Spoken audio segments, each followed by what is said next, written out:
hackeo al Colonial Pipeline, que obviamente llevó a cierto nivel de desabasto en la costa este de Estados Unidos.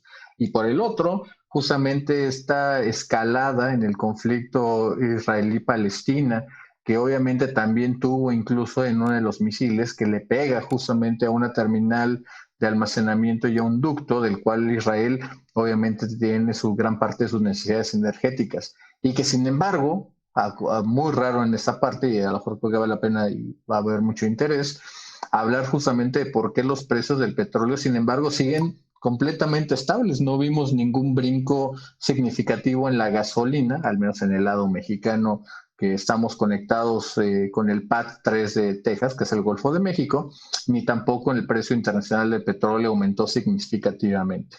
Si te parece bien, ¿qué tal si nos arrancamos con la parte de Israel y Palestina? Sí, correcto. Mira, yo siempre he sido fiel creyente en que todos los eventos geopolíticos no ocurren o sea, todo este tipo de situaciones, eventos, no ocurren al azar, ¿no? Y siempre tienen su timing perfecto.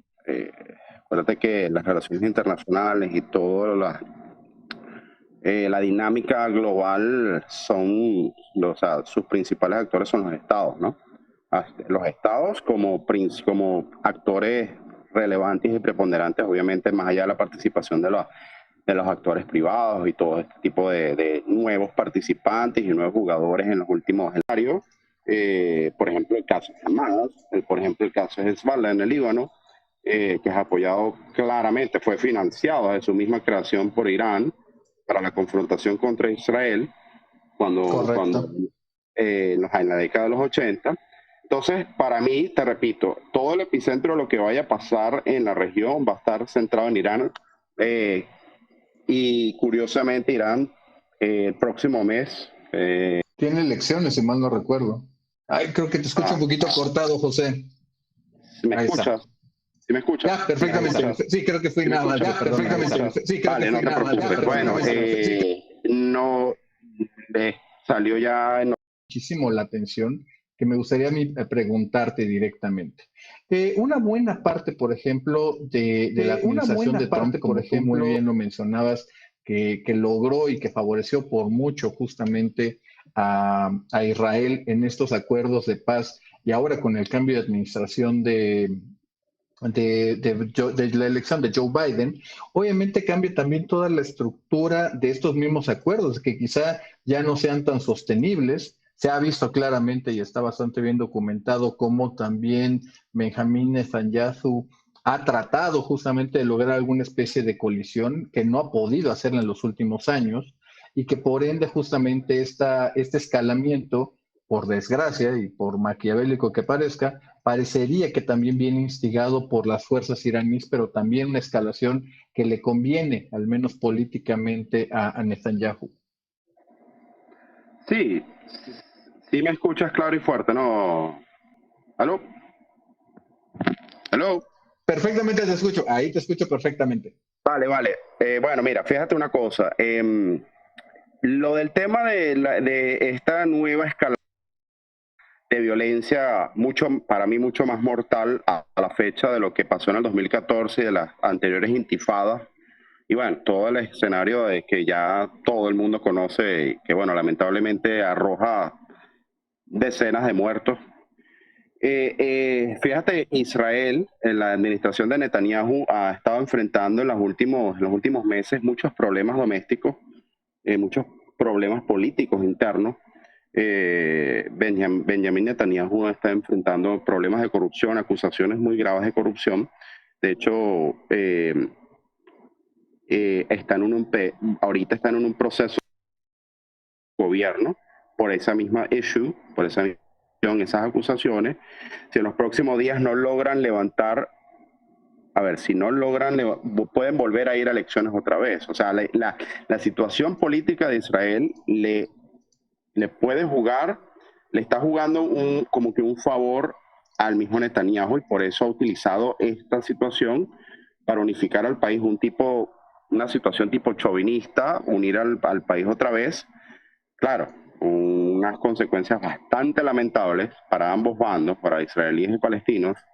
Eh, y pues por eso le ha servido como anillo al dedo para justificar el tema de la utilización del sistema de escudo antiaéreo, el Iron Dome también, ¿no?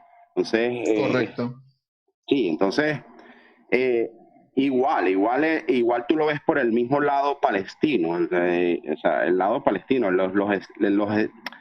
han habido muchas confrontaciones entre ambos bandos palestinos de gobierno, llámese Hamas, que es el lado radical, como ¿sabes? Del lado de las autoridades, lo que era la antigua Organización para la Liberación de Palestina, hoy la Autoridad Nacional Correcto. Palestina, ¿sabes? Que Correcto. es un poco más moderada, ha sido un poco más proclive a las negociaciones, pero es lo que tú en varias oportunidades hemos conversado.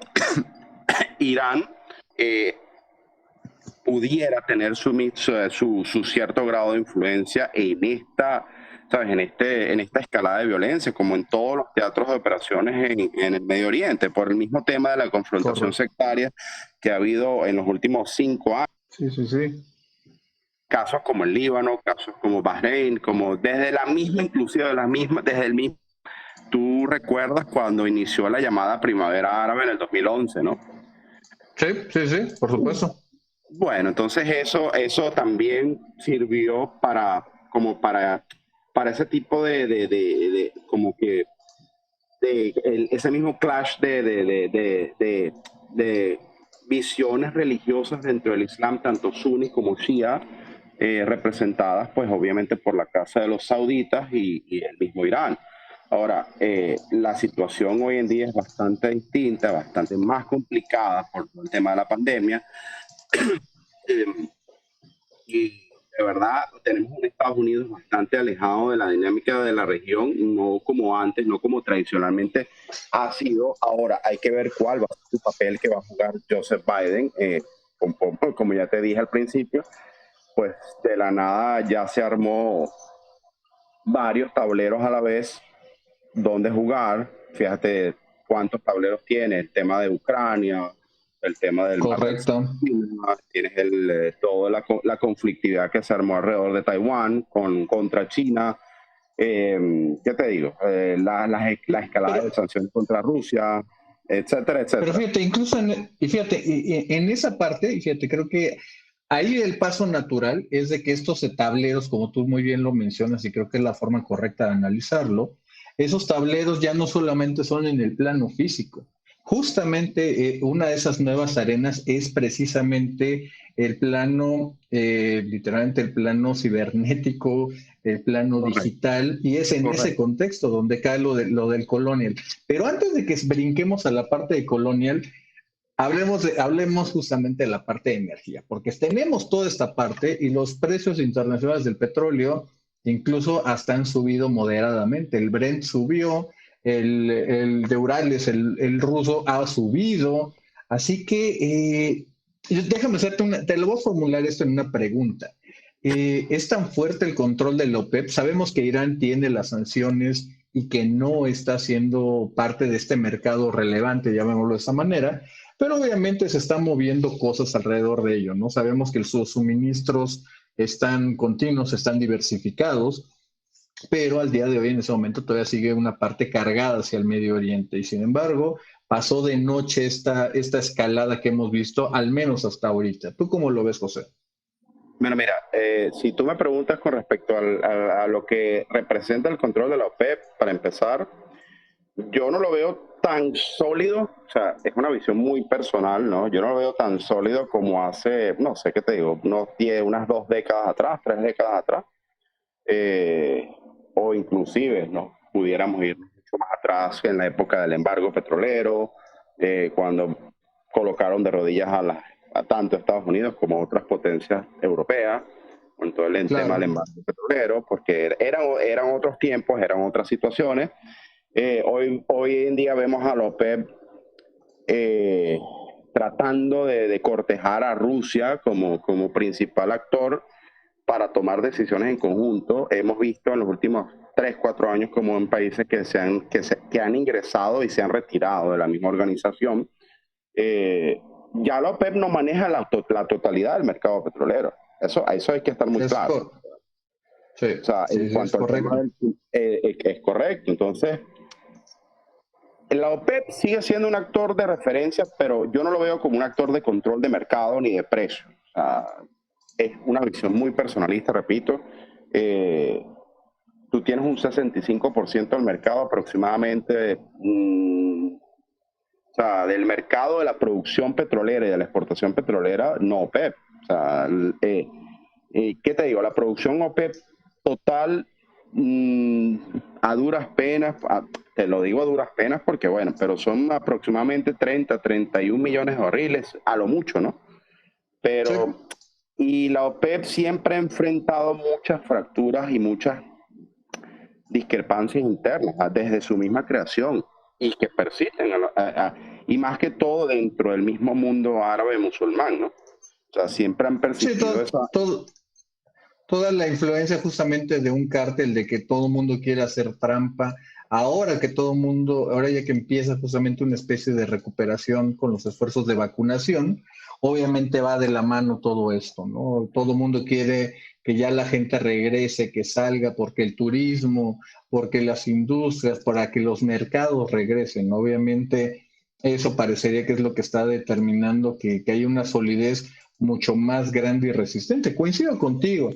E incluso, fíjate, ahí es lo que yo entraría, de que ahí, fíjate, con eso creo que redondeamos la parte de Colonial, eh, termina siendo que tenemos una oferta tan diversificada. Ahorita ya la parte de la OPEP es una parte referencial, incluso no sé si tú coincides conmigo y alcancé a ver que por ahí andaba Bernardo también, que andaba en el mundo árabe o está en el mundo árabe. Es una parte sí de referencia, pero es una cosa más testimonial que un plano verdaderamente efectivo. Ya las condiciones sobre las cuales se dio un embargo es imposible que se dieran al día de hoy. Pero, otra vez, esto ya nos está hablando también de unos desfases que del mundo que conocíamos al mundo que ya es, José. Sí, sí, sí, correcto. De hecho, bueno, o sea, todo lo que estamos viendo, tú muy bien lo recalcabas, ¿no? O sea, ¿cómo te digo? Los riesgos y amenazas para mí hoy en día, más allá de lo físico, ya hemos visto que reside con mayor fuerza en lo virtual, ¿no? En los ataques cibernéticos. Ya, o sea, obviamente esto que le pasó al Colonial Pipeline no es la primera vez, no hace mucho, obviamente volvió a pasar en los Estados Unidos. Por favor, recuérdame el nombre de algo que sucedió hace poco, SolarWinds. Es correcto, Ok. es correcto. SolarWinds es la que le pasó que también la habían hackeado. E idéntico como ocurrió en otros lugares, hubo amenazas previas, había que tomar las riendas y obviamente esas no fueron advertidas al tiempo, ¿no? Y hoy, pues, Ujú. obviamente estamos viendo ya este declive que estamos viendo el día de hoy. Sí, y entonces fíjate lo siguiente, vemos repetidos ataques con drones, eh, ¿qué te digo? Contra instalaciones sauditas. Hemos visto ataques repetitivos contra instalaciones inclusive de Sudamérica. ¿Cuántas veces no hemos visto ataques por ejemplo, por ponerte un simple ejemplo, en la última década, ataques por parte de la guerrilla colombiana, instalaciones a oleoductos colombianos, inclusive instalaciones en la frontera con Venezuela? Los experimenté en directa mano. Pero es eso, ya las amenazas a las cuales se está enfrentando la industria petrolera son distintas. Eh, Creo que, bueno, el mundo como tal, el mercado petrolero, el mundo petrolero tiene que rediseñar y redimensionar su readiness, o sea, su preparación para lo que ya estamos apenas viendo, ¿no? Es un pequeño glimpse, de un pequeño vistacito de lo que ya estamos viendo, y eso lo estamos viendo inclusive con el tema de las criptomonedas. Fíjate cómo fue el pago, ¿no? Lo estamos discutiendo también, cómo fue el pago del ransom de Colonial Pipeline al grupo Dark Side, ¿no? En 5 millones de dólares, pero creo que fue el pago en Bitcoin, ¿no?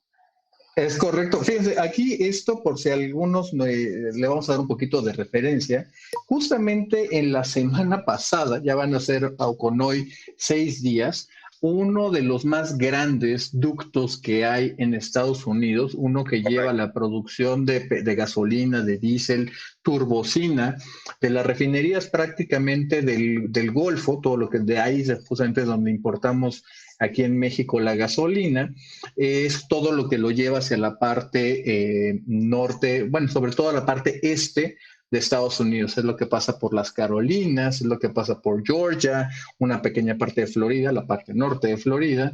Toda esa parte es alimentado por ese ducto. Un ducto con una capacidad de más de 2 millones de barriles diarios. Es impresionante. Para darles una idea, en México no tenemos nada de esa dimensión. No existe en México algo de ese tamaño. Y justamente este ducto fue hackeado, o parte de, se atribuye al grupo de hackers de origen ruso, diagonal Estado ruso, el Estado ruso, que se llama DarkSide. En un momento, en una primera parte, en los primeros días, se dijo que no iban a pagar y que ya listo y que pues iban a seguir haciendo una especie de investigación apoyados con el FBI y todo. Hace ratito, justamente el día de hoy, se anunció que efectivamente la compañía pagó 5 millones de dólares para recuperar el acceso exactamente del ducto, pero no lo hizo justamente de entregar el dinero en algún lugar, fue justamente en bitcoins para poder de nuevo tener el control operativo. ¿Por qué? Y aquí otra vez eso ya lo experimentó también México, también allá en Caracas, bueno, en Venezuela lo han resentido también cuando existe la escasez de combustible. Y cuando hay escasez de combustible es un problema de seguridad pública, y cuando es un problema de seguridad pública es un problema de seguridad nacional. Eso significa de que las automóviles, por ejemplo, y podemos hablar de eso sencillo, pero las ambulancias no tienen gasolina para correr. Obviamente las patrullas tampoco para patrullar, ni tampoco, por ejemplo, toda la industria que corre con diésel tampoco puede operar. Así que obviamente esto es un problema gigantesco. Hoy que veamos a un país tan grande, el hegemón, todavía en ese momento la primera potencia económica y mundial, al menos en la parte militar, ver justamente cómo ha sido vulnerado, obviamente abre los espacios de una conversación de la cual apenas logramos ver una parte de ello. Y precisamente, José, hacia allá yo te preguntaría. En gran parte, y eso yo lo he visto en Colombia, lo he visto también en Argentina, en México prácticamente domina las noticias, con respecto a la parte de la soberanía energética, y yo lo que le pondría a la diagonal, y ahí va mi pregunta, o deberíamos de enfocarnos en la seguridad energética, pero ahora con un punto de vista de la protección física de las instalaciones y o garantizar de que sean instalaciones seguras y que no sean hackeadas, pues. Bueno, tocaste un tema, en cierta forma, que lo viví también, bueno, por mi experiencia dentro de lo que es, dentro de lo que fue mi experiencia directa en PDVSA. Yo trabajé todos mis 14 años dentro de lo que fue el departamento de prevención de pérdidas, seguridad física, seguridad lógica y bueno, todo lo que tenía que ver con seguridad, ¿no? Seguridad y control de riesgos. Eh, Mira, voy haciéndote en un nutshell todo lo que vi.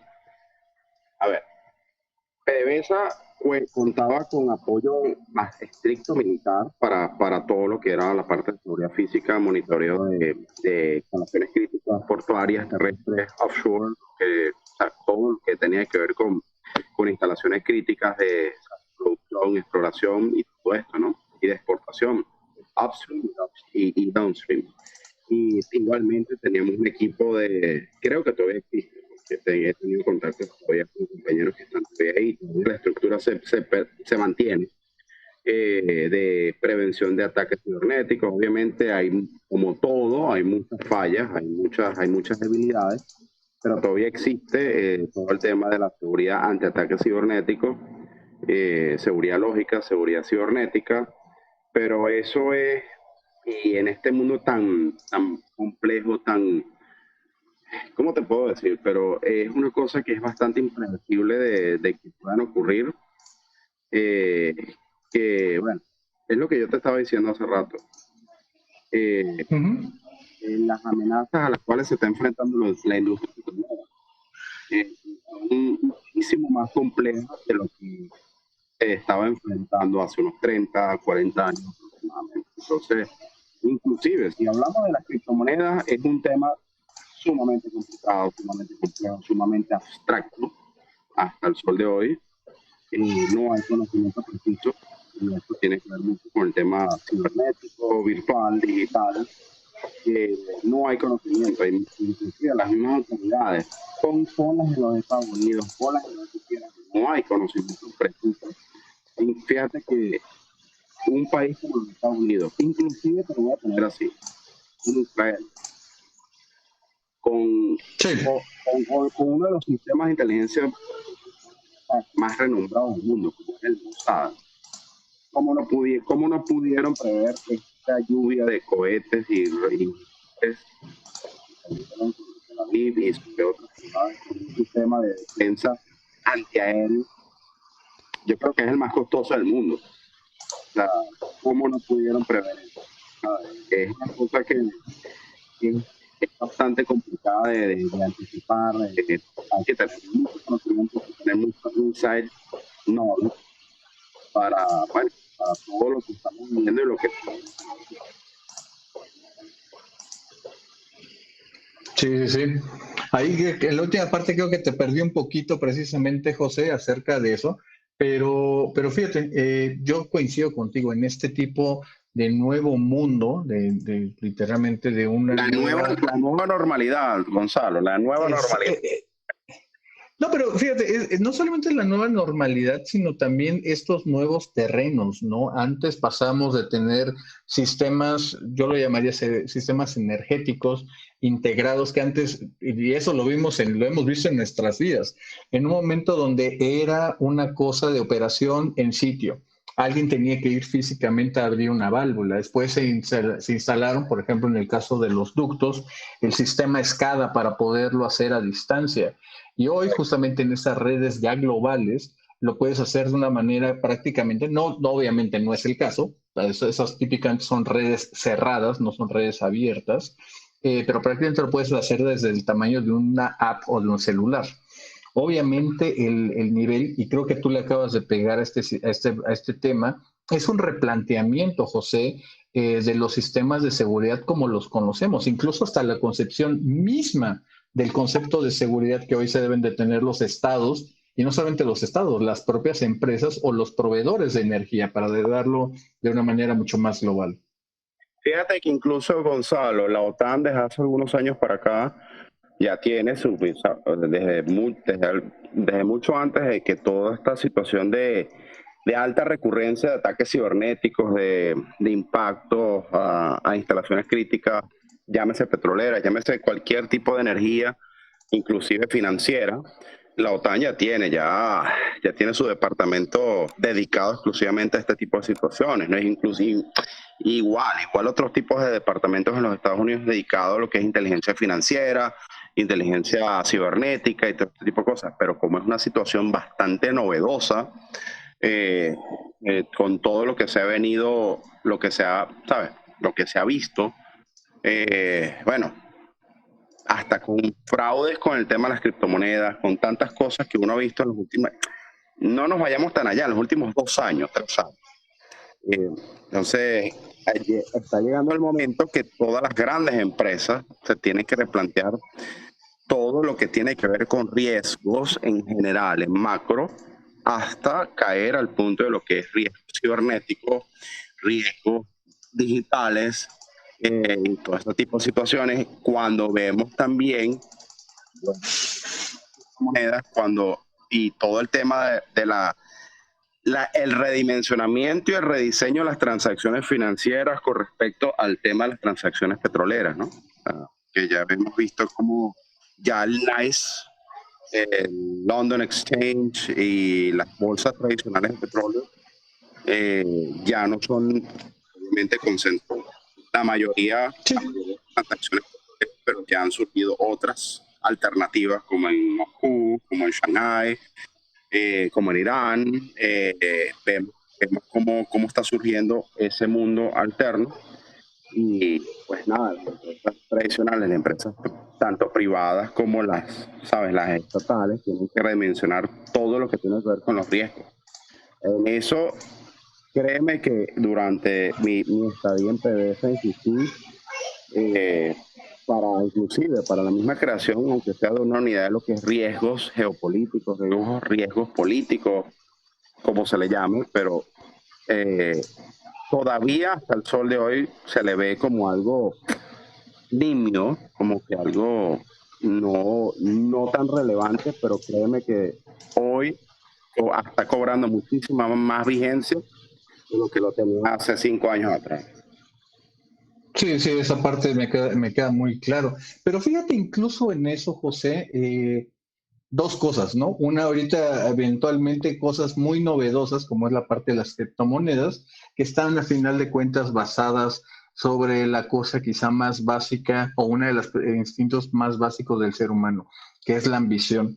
Ahorita en lo que estabas hablando rápido me metí a buscar una cosa, y si vemos nada más lo que ha ocurrido en este año, por ejemplo, con el Bitcoin, que triplicó su valor de enero a lo que estamos viviendo al día de hoy. Antes valía, para ponerlo en términos de pesos mexicanos, valía 500,000 pesos, perdón, valía 300,000 pesos un Bitcoin. Hoy ya vale más de 1 millón de pesos. Obviamente, todo mundo, es un miedo bastante natural y está bien documentado en toda la literatura financiera, el miedo de quedarse atrás, el miedo de que haberte perdido el rally. Pero a la vez creo que aquí es donde voy a conectar la idea.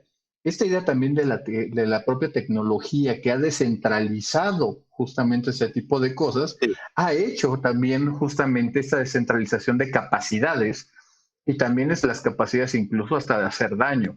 Seguramente tú lo sabes, algunos de los que nos están escuchando aquí, que veo algunos rostros conocidos, justamente hay que recordar ese primer operación cibernética o cyber, yo lo voy a llamar así porque cibernético hasta suena ya algo bastante retro, justamente cuando fue el virus Stuxnet, donde justamente Israel y Estados Unidos A Irán. lograron desestabilizar el programa nuclear de Irán y se hizo a través de un programa de computadora. Hoy nos damos cuenta de que esas capacidades ya no están reservadas a estos grandes estados-nación, yo lo llamaría así.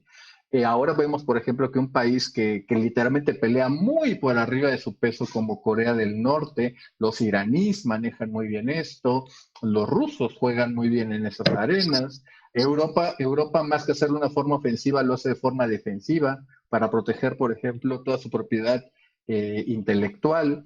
Incluso, y ahí es donde vamos a conectar todo lo que está aquí atado, José, buena parte, por ejemplo, del desarrollo de las vacunas del COVID, vimos justamente que se incrementó el tráfico de ataques cibernéticos a Pfizer, a Johnson Johnson, a las empresas, Correcto. y de hecho eran lo que en ese caso los chinos buscaban justamente tener acceso a ese tipo de vacunas. Ahí es donde nos damos cuenta que sí, la descentralización de las capacidades también es una cosa muy positiva, cosas como lo hemos visto en la parte de las vacunas, pero también que por desgracia habilita la capacidad de esos, como yo lo digo, de esos malosos que están buscando justamente hacer el mundo un lugar más peligroso. Fíjate algo, Gonzalo, voy a agregar algo y tratar de conectar. Con el tema de las criptomonedas, yo hasta hace poco estaba leyendo un libro bastante interesante que tiene mucho que ver con todo el tema de las criptomonedas, el tema de la adopción de inclusive bonos digitales, ¿no? Bonos como el autor del libro, o sea, es un fiel creyente en el tema de las monedas digitales, ¿no? ¿Sabes? Manifiesta mucha preferencia con el tema de las criptomonedas, se cataloga a sí mismo como libertario, o sea, admira desde que se creó el Bitcoin, la persona, creo que es el nombre de Satoshi Nakamoto, y bueno, entonces eso. Pero entonces la persona, el autor del libro, a la final, pues su conclusión final, sobre todo la idea principal es que él dice que está bien, estoy de acuerdo con todo lo que, todas las criptos, todas las altcoins, todos los stablecoins, aparte de Bitcoin y todo esto, pero a la final va a llegar un momento que se van a tener que poner de acuerdo con la gradual adopción por parte de los estados y los gobiernos, que va a ser una tendencia global, como ya lo está bien, o sea, como ya ha venido siendo, ¿no? De monedas digitales oficiales, ¿sí me entiendes? Por ejemplo, Correcto. ya China ya de hecho ya lanzó, pues está a punto de lanzar su propia moneda digital. Tenemos en los mismos Estados Unidos, está en ese proceso también, pero eso también representa una confrontación geopolítica. Eso también representa una confrontación geopolítica, pero es parte del proceso de reconfiguración del mundo en que estamos viviendo. Y que eso va a tener repercusión al mundo petrolero igual, porque ya, de hecho, bueno, Venezuela es un caso que tú lo sabes, pues, y la mayoría de las personas en el grupo, en el chat, en alguna u otra forma lo han escuchado. El presidente Maduro, de hace ya varios años, desde que llegó al poder, pues específicamente, desde que se crea la moneda digital. El Petros, claro que sí, el Petros, yo sí me acuerdo. Entonces, él ha estado impulsando diversos temas como el pago de la gasolina, el tema del pago de la gasolina, ¿sabes? Del jet fuel para las aerolíneas internacionales en pagos en petro. Claro, es una cuestión hasta, a mi parecer, muy nominal, muy representativa. O sea, aquí, por ejemplo, el petro no se puede minar. O sea, el petro no es una moneda digital que se puede minar. No está en ninguna crypto wallet. Es una cosa que, bueno, ya tú más o menos sabes qué es lo que representa, pero es como que es parte de una iniciativa global por parte de estados como China, como Irán, como Rusia, ¿sabes? Y es lo que te dije, es parte de una reconfiguración global financiera, geopolítica, tecnológica de lo que estamos viviendo y lo que vamos a seguir viviendo en los próximos 10, 20 años. Y lo que Oye, fíjate, y lo que la pandemia nos está dejando. oye, fíjate, ahorita eso es lo bonito, y déjenme así que hacer un mini comercial. Qué bonito es la parte de los spaces, porque ahorita también alcancé a ver que por ahí andaba nuestro querido y apreciado Leo García. Si alguien nos puede explicar qué diablos son las criptomonedas y por qué les gusta o nos gusta tanto a los libertarios esa cosa, pues nadie más nos va a poder decir eso más que Leo, además de recordar por ahí una cosa llamado el AMLO Coin. Leo, el piso es tuyo. ¿Qué tal? Gracias, Gonzalo. ¿Qué tal? Buenas noches a todos los que nos están escuchando. Estaba yo fascinado escuchándolos y bueno, pues ya por aquí me invitó Gonzalo que platiquemos un poquito sobre el asunto de las criptos. Y pues esto es un tema, ¿no? Porque bueno, vemos que ahora un solo tweet de Jack Dorsey o un solo tweet de Elon Musk las vuelven locas y mueven las cotizaciones y disparan el mercado de las criptos como si fuera, no sé, es surrealista lo que pueden hacer. Básicamente la teoría de las criptomonedas es descentralizar el dinero y ponerlo teóricamente al alcance prácticamente de cualquiera sin la necesidad de los bancos centrales. Esa es la parte fascinante, justamente lo que menciona Gonzalo sobre los libertarios, ¿no? Esta idea de poder disponer de un medio de pago que se transfiera, que se mueva a través directamente de quienes participan de la cadena sin pasar por un banco central. Esa parte, sí, efectivamente, al menos a nivel teórico, es encantadora porque rompe con el esquema de cómo hemos entendido el dinero actualmente. Es muy complejo en cuanto a tecnología, vaya, complejo quiero decir, porque se necesita participar de la cadena en la que se está produciendo todo esto, ¿no? Es extenso en cuanto a que tiene sus complejidades, no es tan sencillo a lo mejor como realizar un trabajo con el cual se participa del medio normal de pago, sino que se requiere de participar de la cadena de encriptamiento y de encriptado y desencriptado, de la cadena de bloques que participa en ese cambio de dinero. La teoría dice que lo que se está haciendo ahí es cambiar una forma diferente de trabajo, que en este caso es el proceso de minería de la validación de las cadenas de bloques, y que quienes participan al estar viendo, al ser parte del proceso con el que se hace todo este cifrado, descifrado y validación, todos están de acuerdo en asignarle el valor a ese trabajo que se hizo en el procesamiento de esas cadenas. Básicamente esa es la teoría detrás de todo esto, ¿no? Y es a la vez lo que les da este toque fascinante. Mm, hay parte de mito, hay parte, como mito hay mucho de realidad, hay parte de mentira, de que no son rastreables, que también es la parte un poquito ahí más densa, más oscurona, en la que las hace atractivas, como para el caso, estaba escuchando yo muy atentamente lo que mencionaban acerca del pago, del secuestro, del ransom, del ducto, ¿no? Entonces hace que sea difícil de rastrear a dónde va a dar ese dinero. No sé si vieron el fin de semana el sketch de Elon Musk en Saturday Night Live, El donde él tercero más decía, visto en la historia del programa, imagínense. no, bueno, fue una barbaridad, pero fíjate lo que fue muy curioso, ¿no? En la parte donde lo entrevistan para que él hable de la Dogecoin, que además todo empieza como un chiste, hacia donde conducen como entrevista que le están haciendo al experto, que él sale según personificando ahí. Al final llega una parte que sigue siendo muy interesante, ¿no?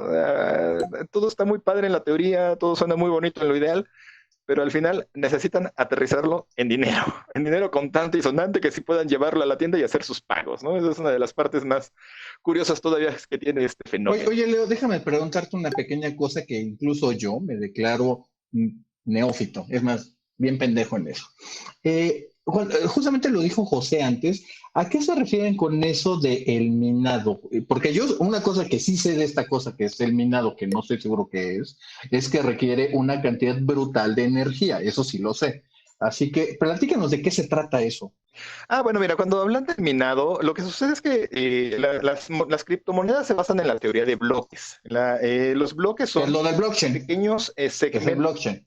Efectivamente, la cadena de bloques, que tú en la cadena de bloques realmente puedes hacer muchísimas cosas. Las criptomonedas son una parte de eso que se puede hacer. También uno de los grandes atractivos, uno de los grandes usos que está teniendo actualmente la teoría de bloques es, curiosamente, en los procesos legales, en los que tú estableces cadenas de confianza de Que un son los proceso. smart contracts, que Pero yo en he este querido y tratar de vender la idea aquí en México, de deshacernos justamente de los notarios que literalmente no aportan mucho valor al respecto y vaya que te cobran hasta las perlas de la Virgen. Efectivamente, y es eso, ¿no? Y es muy similar exactamente lo que sucede con las monedas. ¿Qué sucede? Que tú cuando, por ejemplo, el Bitcoin es un recurso finito, fíjate que eso es bien interesante, es un recurso finito, hay un número determinado de bloques posibles por las características en las que se construyó la cadena sobre la que está Mm. sustentado. Lo que sucede es que cuando se genera una interacción dentro de la cadena de bloques, una compra, una venta, un intercambio, lo que sea, la cadena completa tiene que certificar la validez de esa transacción que se hizo, de ese movimiento que se hizo. Entonces, para el encanto de las cadenas de bloques son esas, que tú puedes validar o que una transacción solo es válida cuando toda la cadena la da como válida. Entonces, el minado es ese proceso en el que todos los participantes de la cadena de bloques aportan interacciones o las operaciones matemáticas necesarias para validar esa interacción hasta que esa interacción está validada por todos los A ver, nada más bloques. una pequeña cosita. Cuando tú dices esas operaciones matemáticas, no es de que la gente agarre y saque sus hojitas para sacar el ábaco, ¿verdad? O sea, estamos hablando de varios de cómputo bastante significativo. Efectivamente, por eso se le llama minado. Efectivamente, es por la cantidad de procesos de cómputo que además va aumentando en complejidad y en consecuencia en cantidad de procesos requeridos, entre más transacciones va teniendo la cadena que validar. Entonces, precisamente, digamos que como premio a quien finalmente logra cerrar una de esas cadenas de bloques validando completo alguna de las transacciones, se le puede asignar una moneda, que es como se gana el dinero, ¿no? En Ah, este caso, como es. Y aquí eso es lo interesante, por eso se le llama minería, que es como estar aplicando, o sea, tú en el proceso de minería, tú lo que haces es sacar cantidades brutales de material y no necesariamente todo lo que sacaste va a ser de utilidad o va a tener valor. realmente de la cantidad de material que tú sacas en una mina, lo que tiene valor es mínimo. Esto es algo muy parecido, por eso se habla del minado de la criptomoneda, porque finalmente a quien logra cerrar una de esas transacciones le toca que se le asigne esa moneda, pero mientras tanto el proceso de cálculo que se requirió para llegar a ella fue brutal. Y el problema es que justamente la proporción en el proceso de poder de cómputo que se necesita, pues implica energía, ¿no? Ese es uno de los grandes problemas y de las partes que les han criticado al proceso de las criptomonedas. Es muy atractivo, es muy interesante, sobre la teoría suena muy bonito, pero el problema es que también tiene una implicación hacia la ecología, que es muy Sí. importante. Y es curioso porque además de todo hay lugares que son paraísos para hacer el minado. ¿Cómo cuál Fíjate es? que ahí, A digo, ver, ahora sí que ya que nos encarreramos, me encantaría saber de eso, a ver. Y estoy seguro que también a José, estoy mira, seguro. hay ciudades en Europa, te mentiría, se me acaba de escapar el nombre, me agarraste un poquito frío en el Ajá. tema, pero me comprometo que lo encontramos. Hay ciudades en Europa donde la energía es tan barata que tener minas, que son estos racks, que digo, si quienes han visto sobre el tema, cuando se habla de las minas, son estos racks con equipos, no son equipos de cómputo completo, muchos son equipos de cómputo dedicado que utilizan tarjetas de video por sus capacidades matemáticas para estar procesando estas transacciones, al estar encendidas y estar consumiendo energía, hay lugares en Europa donde la energía es tan barata que conviene mucho poder hacerlo. Hay otros lugares y que ha sido un problema con el que se ha topado China, por ejemplo, que estaban mencionando con respecto a que quieren hacer su criptomoneda y esto, donde están un poco en ese dilema, ¿no? De meter las granjas, las minas, perdón, para poner a trabajar y generar y estar validando su criptomoneda contra lo que les pide de energía para hacerlo funcionar. Ah. ¿No? Esa es la parte, son donde están todavía algunos de los dilemas que implica el modelo que sobre la teoría, yo insisto, suena muy interesante. Tiene aquella implicación también que yo creo que es importante no perderla de vista, que como para que pudiera ser adoptada masivamente como un modelo de pago real, pues también nos pide el tema del alcance de la tecnología, ¿no? O sea, estaría abriendo una brecha. Bien, en la teoría cierra ciertas distancias en cuanto al manejo del dinero, abre otras que pueden ser de implicaciones sociales muy interesantes Ah, también. eso es interesantísimo, porque fíjate, ahorita buscando cuáles son esos lugares, esos países, obviamente, porque yo la forma en que lo veo como cadenas integradas, ¿no? Y seguramente ahí es donde voy a retomar el tema con José. Si tú interrumpes justamente esos lugares intensivos para poder minar estas criptomonedas y les inhabilitas la energía, obviamente rompes la cadena, lo cual, si lo entiendo muy bien, sobre todo en la parte que son un número finito, termina incrementando el valor relativo de esas monedas. En otras palabras, llevas el precio a la alza de esa cosa. Pero fíjate que es interesante porque es un esquema que además de todo es global, está corriendo en redes, a través de internet se puede hacer, se puede participar de la cadena. Entonces sí, efectivamente, o sea, a lo mejor uno puede darse el caso, ¿no? Ha habido situaciones y una de las teorías detrás de las criptomonedas, específicamente del Bitcoin, es que era inhackeable. La realidad es que se han encontrado que finalmente, siendo algoritmos formulados, algoritmos humanos formulados, son imperfectos y sí se les han encontrado defectos en los que han logrado vulnerar las cadenas de bloques. Ah, O sea, sí hay algunas consideraciones interesantes que, bueno, cuando uno se sube en la ola, definitivamente uno ve la parte bonita, ¿no? Cuando le empieza uno a tocar lidiar con problemas como el costo de la energía, por ejemplo, imagínate estar minando, tener un rack que te esté minando mañana, tarde y noche y que veas que tu consumo de energía no te reditúa en que tú encuentres siquiera una fracción de moneda, pues empiezas a ver dónde está la parte complicada del asunto, ¿no? claro. Y o cuando ves que que una cartera es vulnerada o que una cartera no puede ser recuperada. O sea, tiene sus detalles muy, muy interesantes que son propios también de esta nueva corriente que se está viendo por ahí, por todo el mundo, y que también es lo que muchas veces dispara estos picos en los precios, ¿no? Como te decía, un tweet de Elon Musk, un tweet de Jack Dorsey pueden volver loca la cotización. Uf, uf, uf. Me suena más a una cosa especulativa que a una política sana de inversión. Eso ya no suena tan divertido.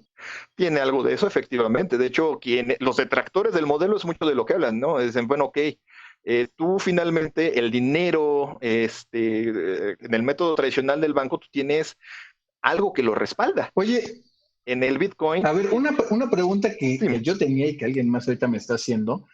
Hay mucho, por ejemplo, yo recuerdo que Bank of America, si mal no recuerdo, o es Citi, alguna de las dos, de los dos grandes gigantescos bancos americanos, estaban ya incursionando en la parte justamente de hacer inversión poca de criptomonedas. Pero a ver, si yo, vamos a pensar, estos hackers que pusieron en jaque literalmente a todo la costa este de Estados Unidos, ¿cómo van a poder convertir físicamente esos bitcoins en dinero físico, en dólares, en rublos, en euros? ¿Cómo se puede trasladar de vuelta al mundo real, si lo queremos llamar así? Porque se ha establecido una especie de tipo de cambio, efectivamente, por eso hay la cotización Ah, y hay establecimientos especializados. Aquí en México tenemos una especie de casa de cambio en la que tú puedes ir y vender o comprar bitcoins. O sea, sí hay sí hay ese tipo de cambio. O sea, finalmente está circulando ya como dinero circulante normal a través de una tasación como cualquier moneda. wow, wow, wow, wow, wow. Así me quedo literalmente casi sin palabras, Leo. Es mucho más fácil o difícil, mejor dicho. Es fácil como lo planteas, es difícil imaginar la concepción de esto hacia dónde va, ¿no? Obviamente. Híjole, la verdad, buenísimo esa parte.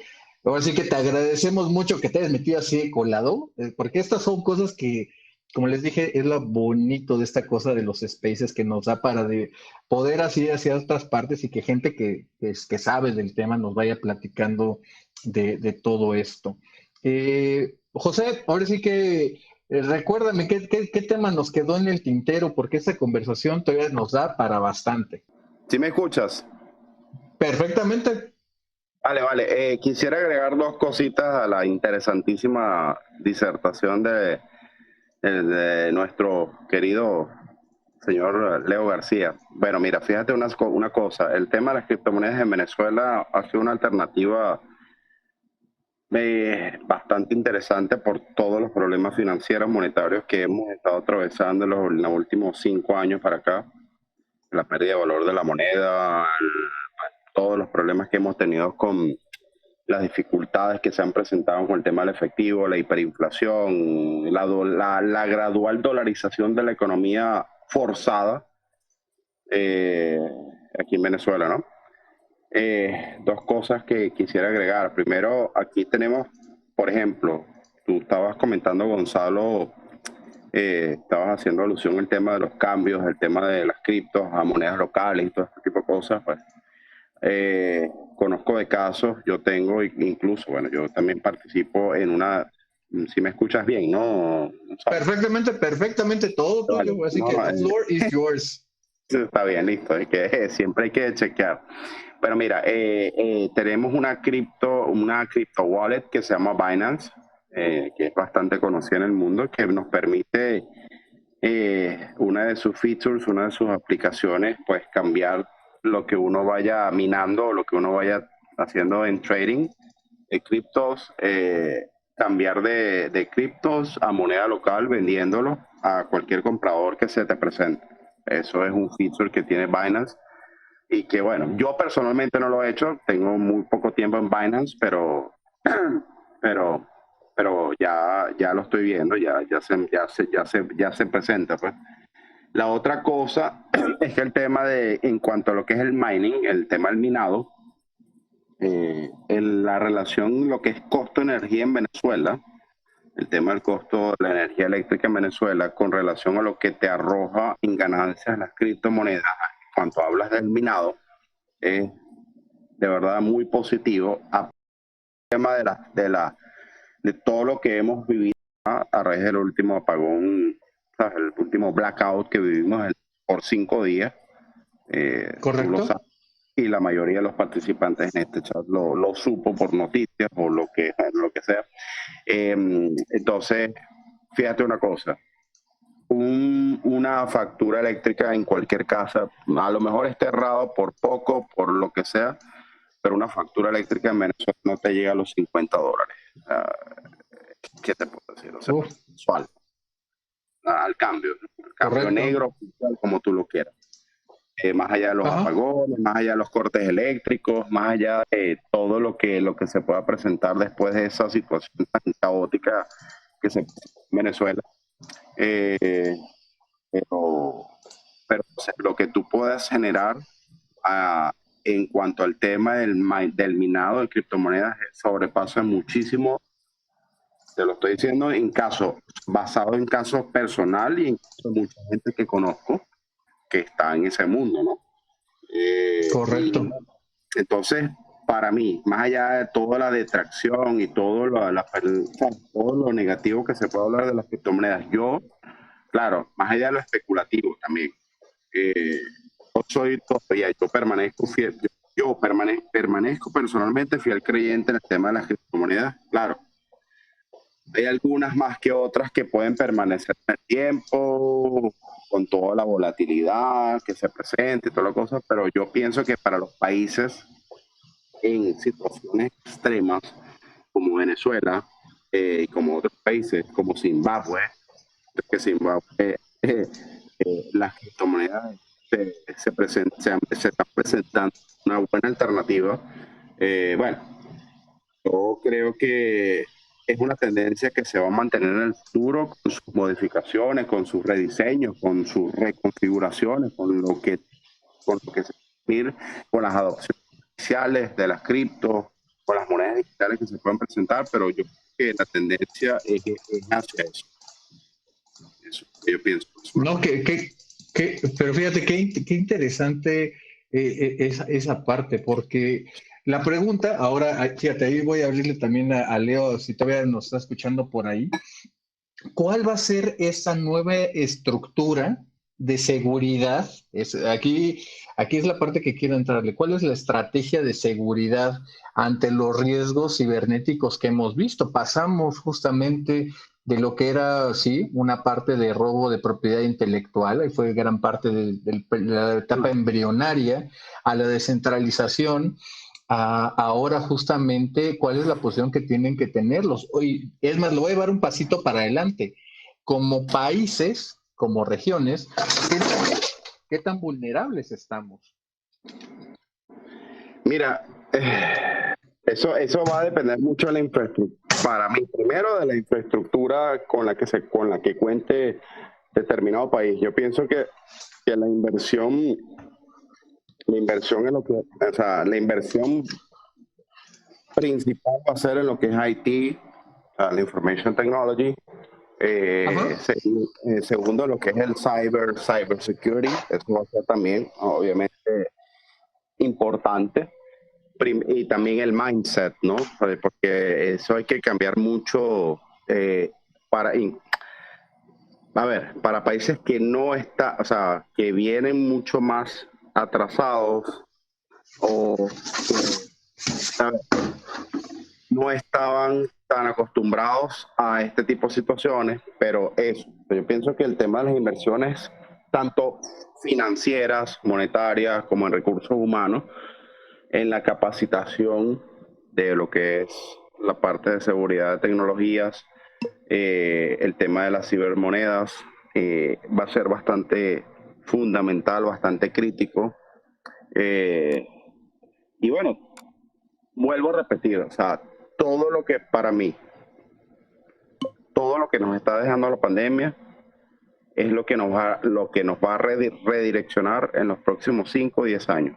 Dios nos proteja a todos los que estamos participando aquí y todos los que, bueno, todo lo que está dejando vivos la pandemia, pero eso es lo que no, para mí esa es una de las lecciones más importantes, es tomar las lecciones, y bueno, esa es la vida que nos va a tocar vivir. Yo pienso que una de las cosas también que yo pienso es el tema del trabajo remoto. El trabajo de este tipo de interacciones va a ser mucho más frecuente. Obviamente va a ser combinado con todo el tema presencial, con todo el tema de las actividades presenciales, pero va a ser una cosa combinada. ¿Ok? Fíjate que una cosa muy personal en los últimos 5 años para mí ha sido de que me ha tocado tomar muchas clases, cursos a distancia, diplomado, lo que sea. Por distintas razones, por distintas problemáticas que se han presentado en Venezuela, pero me ha tocado, pero las experiencias han sido positivas y la preparación para lo que estamos enfrentando en el último año y medio, mira, personalmente créeme que me he sentido más cómodo, me he sentido súper tranquilo, y ese es el mundo que nos va a tocar vivir, creo yo. ¿Aló? ¿Sí me Aquí escuchas? está justamente aquí, pero sí, perfectamente, perfectamente. Oye, Vale, Leo, vale. ahora me gustaría preguntarte a ti, porque yo coincido de que en buena parte de lo que dice José es hacia donde nos estamos yendo, es el mundo que nos va a tocar vivir, pero ¿estamos preparados para ese mundo? ¿O todavía ves, como lo dice muy bien, ese mindset literalmente, y aquí lo voy a poner y lo voy a atar de nuevo con la parte de energía para variar, con los discursos anquilosados de patria, de conceptos que quizá ya no tienen tanta peso o relevancia en el siglo XXI? Quizá para el discurso político sí, pero en el assessment de los riesgos reales, pues a lo mejor sí está ya una cosa que no hay que preocuparse por el coco, sino por el nuevo hacker que te robó la identidad. ¿Tú cómo lo ves? No, sí, definitivamente los riesgos son diferentes. El contexto social que estamos viviendo y la transformación que y sobre todo que se ha precipitado en el reciente año, creo que lo ha dejado más claro, ¿no? Efectivamente, el trabajo remoto, inclusive casos de medicina remota, educación remota, todo esto, el peso que ha tenido el Internet y toda la capacidad de hiperconexión con la que vivimos ahora, nos abre escenarios bien complejos y está acelerando esa transición. Desde 2019, Shinzo Abe presentó y propuso la idea de lo que es la sociedad 5.0, que debe ir o que debería de ser el resultado y parte del proceso de abordar la industria 4.0, ¿no? Es muy complejo y es muy extenso porque definitivamente implica también un cambio en el paradigma social dentro y fuera de línea. La seguridad, por ejemplo, la seguridad informática, efectivamente debería ser una estrategia de Estado. Y esa es una parte bien compleja, ¿no? Porque cuando hablamos de seguridad y lo vemos con respecto al Estado y lo ponemos en el contexto de Internet, todos temblamos. Acá en México lo estamos viviendo ahorita con estos amagos que hay de regular y es muy interesante porque las regulaciones que sean, algunas de las propuestas de las iniciativas de regulación que han andado satelitando acá en México giran justamente en torno a la idea de la ciberseguridad, ¿no? Y en algunos aspectos tienen cuestiones técnicas y teóricas muy interesantes y hasta cierto punto acertadas. Me hablan, por ejemplo, del tema de la ciberidentidad, de la ciberciudadanía, pero empiezas a ver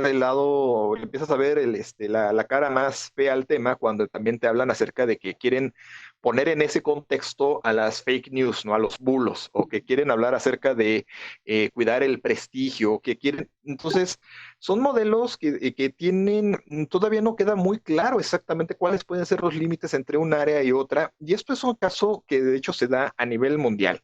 Estados Unidos, fíjate lo que son las cosas. Cuando escuchaba yo ahorita lo que comentaba José, pensaba yo en lo que sucedió en Estados Unidos con respecto a igual al contexto de la seguridad en línea, de la seguridad digital y todo este tema.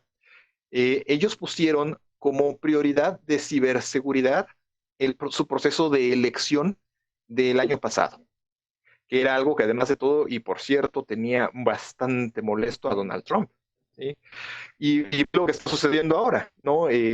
Pese a que son un país de avanzada en estos temas, ya les tocó o les está tocando padecer con el tema de SolarWinds, con el tema de los hackeos de infraestructura, que además de todo son riesgos reales y que no solo les ha tocado padecerlos a ellos, sino que son riesgos globales que se están moviendo por todo el mundo, que no conocen de fronteras.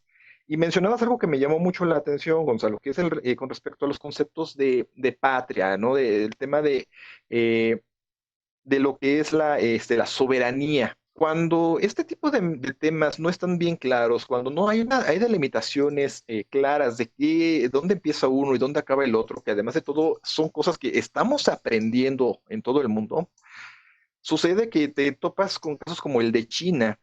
China justifica la existencia de su proyecto del Gran Escudo Ujú. Dorado, que es este gran esta gran barrera, este gran filtro brutal de una que es punta de lanza en todos los sentidos con respecto al control del tráfico, justamente con esa justificación, con la justificación de la seguridad.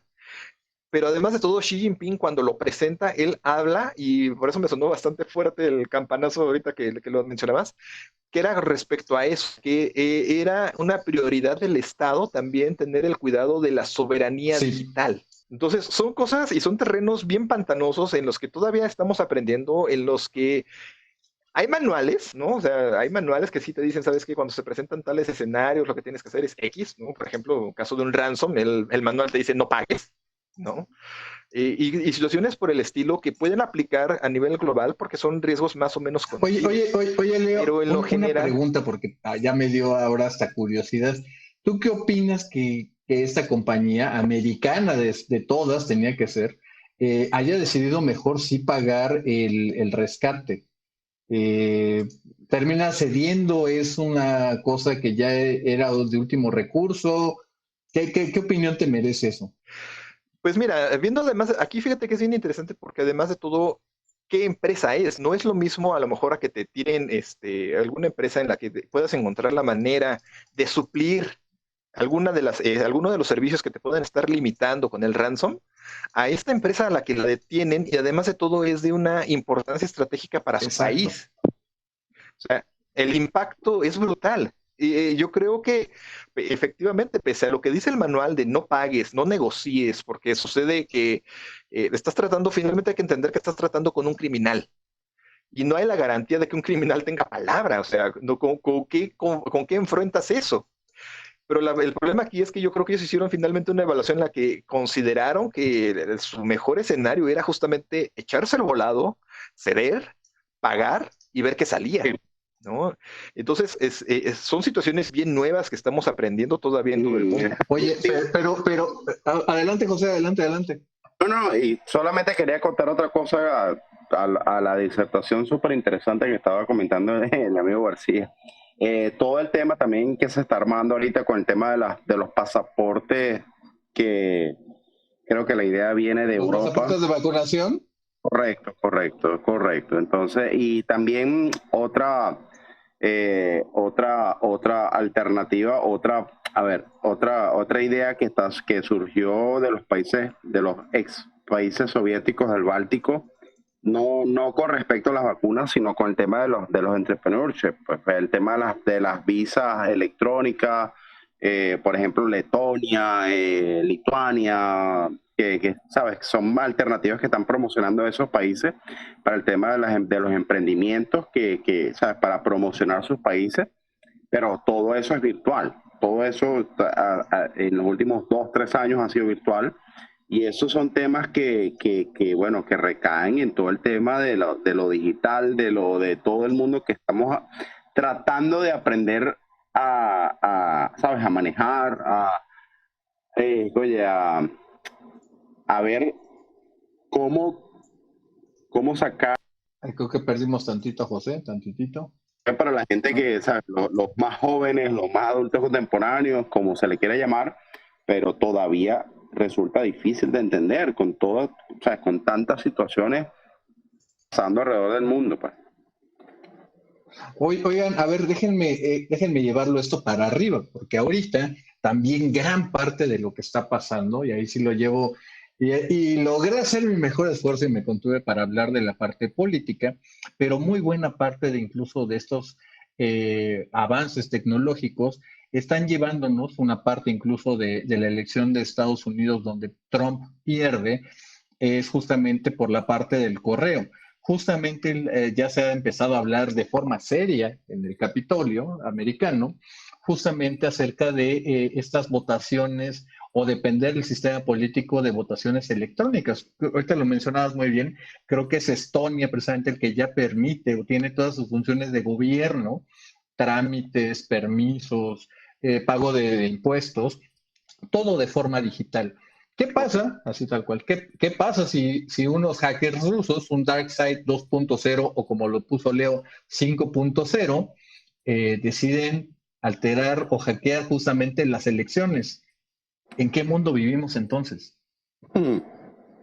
Bueno, La verdad es que eso es lo que te vengo insistiendo desde hace rato. O sea, ahí es donde va a recaer en el tema de las autoridades gubernamentales que se han visto bastante impactadas con el manejo de las crisis con respecto a la pandemia. Sí, con el manejo de esta crisis sanitaria se han visto súper impactadas, súper afectadas, porque de verdad que el nivel de gobernanza, todo el mundo se vio bastante afectado. No te quisiera decir con respecto al manejo de una situación, creo que mucho más abstracta, como el tema del manejo de lo que es algo que no es tan,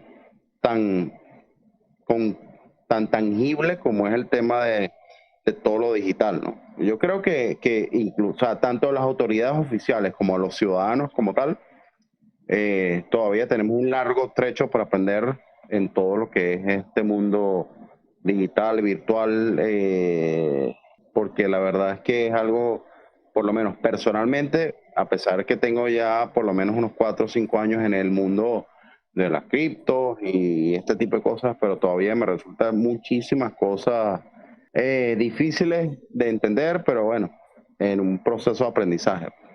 ¿Aló? ¿Aló? Aquí está, perdón, José, ahora era yo el que tenía mute.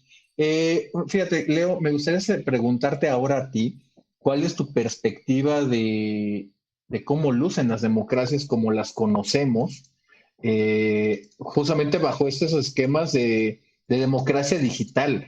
¿Qué riesgos se enfrenta todavía eso? ¿O hay cosas en donde más vale hacerlo, vale la expresión, a la antigüita? Mira, el problema es que finalmente estos escenarios virtuales nacen del escenario todavía tangible, del mundo real y físico que todavía vivimos, ¿no? No es más que el reflejo o el paso siguiente, y el problema es un poco ese, justamente. A partir de qué estás formando tú el modelo de ciberciudadanía, de cibergobierno, y eso es lo que tú verías reflejado. Es por eso que acá eh, hemos puesto, aunque sea en el discurso, tanta resistencia, por ejemplo, en las reformas y en los cambios que han querido imponernos acá en México, pero finalmente van a suceder. Esa es una de las partes complejas de todo esto. Finalmente van a suceder, y lo interesante sería entonces, a partir del reflejo de qué gobierno es que lo vamos a volver, un cibergobierno, un gobierno de datos y un modelo de ciberciudadanía. Hay modelos virtuosos, por supuesto que sí, ¿no? Hay modelos que son bastante preocupantes. El asunto es que debemos también de entender que debemos ir avanzando. Fíjate que una de las complejidades de todo esto es entender que los modelos legales, los modelos de leyes e inclusive los tratados internacionales tienen que avanzar, porque finalmente el ecosistema digital no conoce o no debería de conocer límites, no debería de conocer fronteras, pese a que hay intentos de hacerlo. Entonces, tú debes de formar y debes de entender justamente que como parte de los riesgos de llevar tu modelo de gobierno a un escenario digital, debes de considerar la posibilidad de los riesgos, pero a nivel global, no los puedes ver de una manera aislada. Y debes de entender que además no necesariamente el caso del modelo chino es un caso de estudio muy interesante, porque la teoría dice que no es el gobierno chino quien es propietario de toda la tecnología. Sin embargo, las empresas que participan del gobierno digital son grandes aliadas del gobierno chino y son beneficiadas y son veladamente, son empresas particulares, no es el caso de Jack Ma con todo su consorcio, pero que finalmente están rendidas a las órdenes del gobierno y a los caprichos del gobierno chino. Entonces, ahí es exactamente el asunto, es encontrar entonces quiénes van a ser los aliados tecnológicos de los gobiernos y cuál es la implicación de esas alianzas. Aquí en México, por ejemplo, para nosotros casi de bote pronto nos saltaría que un aliado natural podría ser, por ejemplo, Slim con toda su infraestructura o similares. ¿Cuál es la implicación entonces de que esas empresas particulares tuvieran ese alcance y ese poder sobre no solamente ya como proveedoras de un servicio, sino participando del ejercicio del gobierno a través y su influencia hacia su sociedad? Son modelos bien extensos, bien complejos, que todavía están en formación, que todavía estamos aprendiendo. Eh, yo me regresaría un poquito a lo que proponía Xi Jinping justamente en el primer G20 al que el gobierno mexicano no fue. ahí iban a presentar todas estas ideas y justamente ellos proponían esos principios en los que se debían establecer con claridad a nivel global nuevos modelos legales, nuevos modelos de colaboración, nuevos modelos del ejercicio de presentar, ofrecer y hacer valer derechos. Por ejemplo, en ese momento estaba con todo la crisis de Facebook, de venir, imagínate, mediados de 2019 estaban padeciendo con fuerza el tema de entender qué era lo que había pasado con la manipulación de su sociedad desde un poder extranjero, básicamente el ruso, para llevar a un resultado político como fue hacer o influir para que ganara Donald Trump. O sea, son el tipo de riesgos que primero habría que entenderlos claramente, que efectivamente implica el cambio en el mindset y llevarlos a volverlos ejercicios de derechos que a lo mejor todavía ni siquiera existen. Hasta ese punto llega la complejidad del escenario. Ahora sí que es un mundo totalmente nuevo de lo que estamos haciendo, ¿eh? O sea, otra vez, yo creo que vamos a terminar con más preocupaciones del mundo que está formándose o que ya se formó. Y vaya, ahora sí que jóvenes, me quedo con muchas palabras y a la vez me quedo con una sorpresa del mundo que se viene, ¿no? Todavía tenemos la posibilidad de que la tecnología nos puede salvar de muchas cosas, las vacunas es un perfecto ejemplo, pero también de cómo la tecnología en las manos equivocadas, con malas intenciones, también puede destruir el mundo como lo conocemos. Así que en ese sentido, pues bueno, no, así que a menos de que alguien que... Espérense, por fin abrió Bernardo su speaker. Sé que seguramente él ya a estas horas de la madrugada de nosotros, bueno, de la noche de nosotros, él está con un solezazo de Dubái. Así que nos diga algunas reflexiones. Te va a tocar a ti, Bernardo, decirnos qué piensas de todo esto. Pues está cañón. Son las 6:20 de la mañana, sí. En realidad, como decías hace rato, es que estaba escuchando todo lo que estaban hablando José y Leo, porque es un contexto súper interesante en el macro, pero también es un contexto muy complicado a nivel local y a nivel nacional en muchos casos.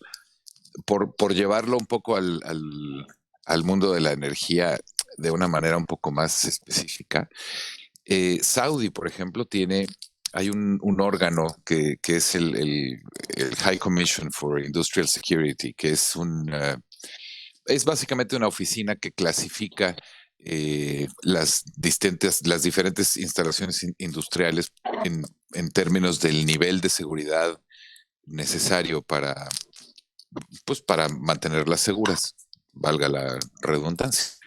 Y cada vez que cuando tú haces un proyecto en Saudi, tienes que cumplir con determinados lineamientos que te marca el HCIS y tienes que cumplir con todos esos requerimientos en términos de security. No tiene nada que ver con health and safety, es solo security.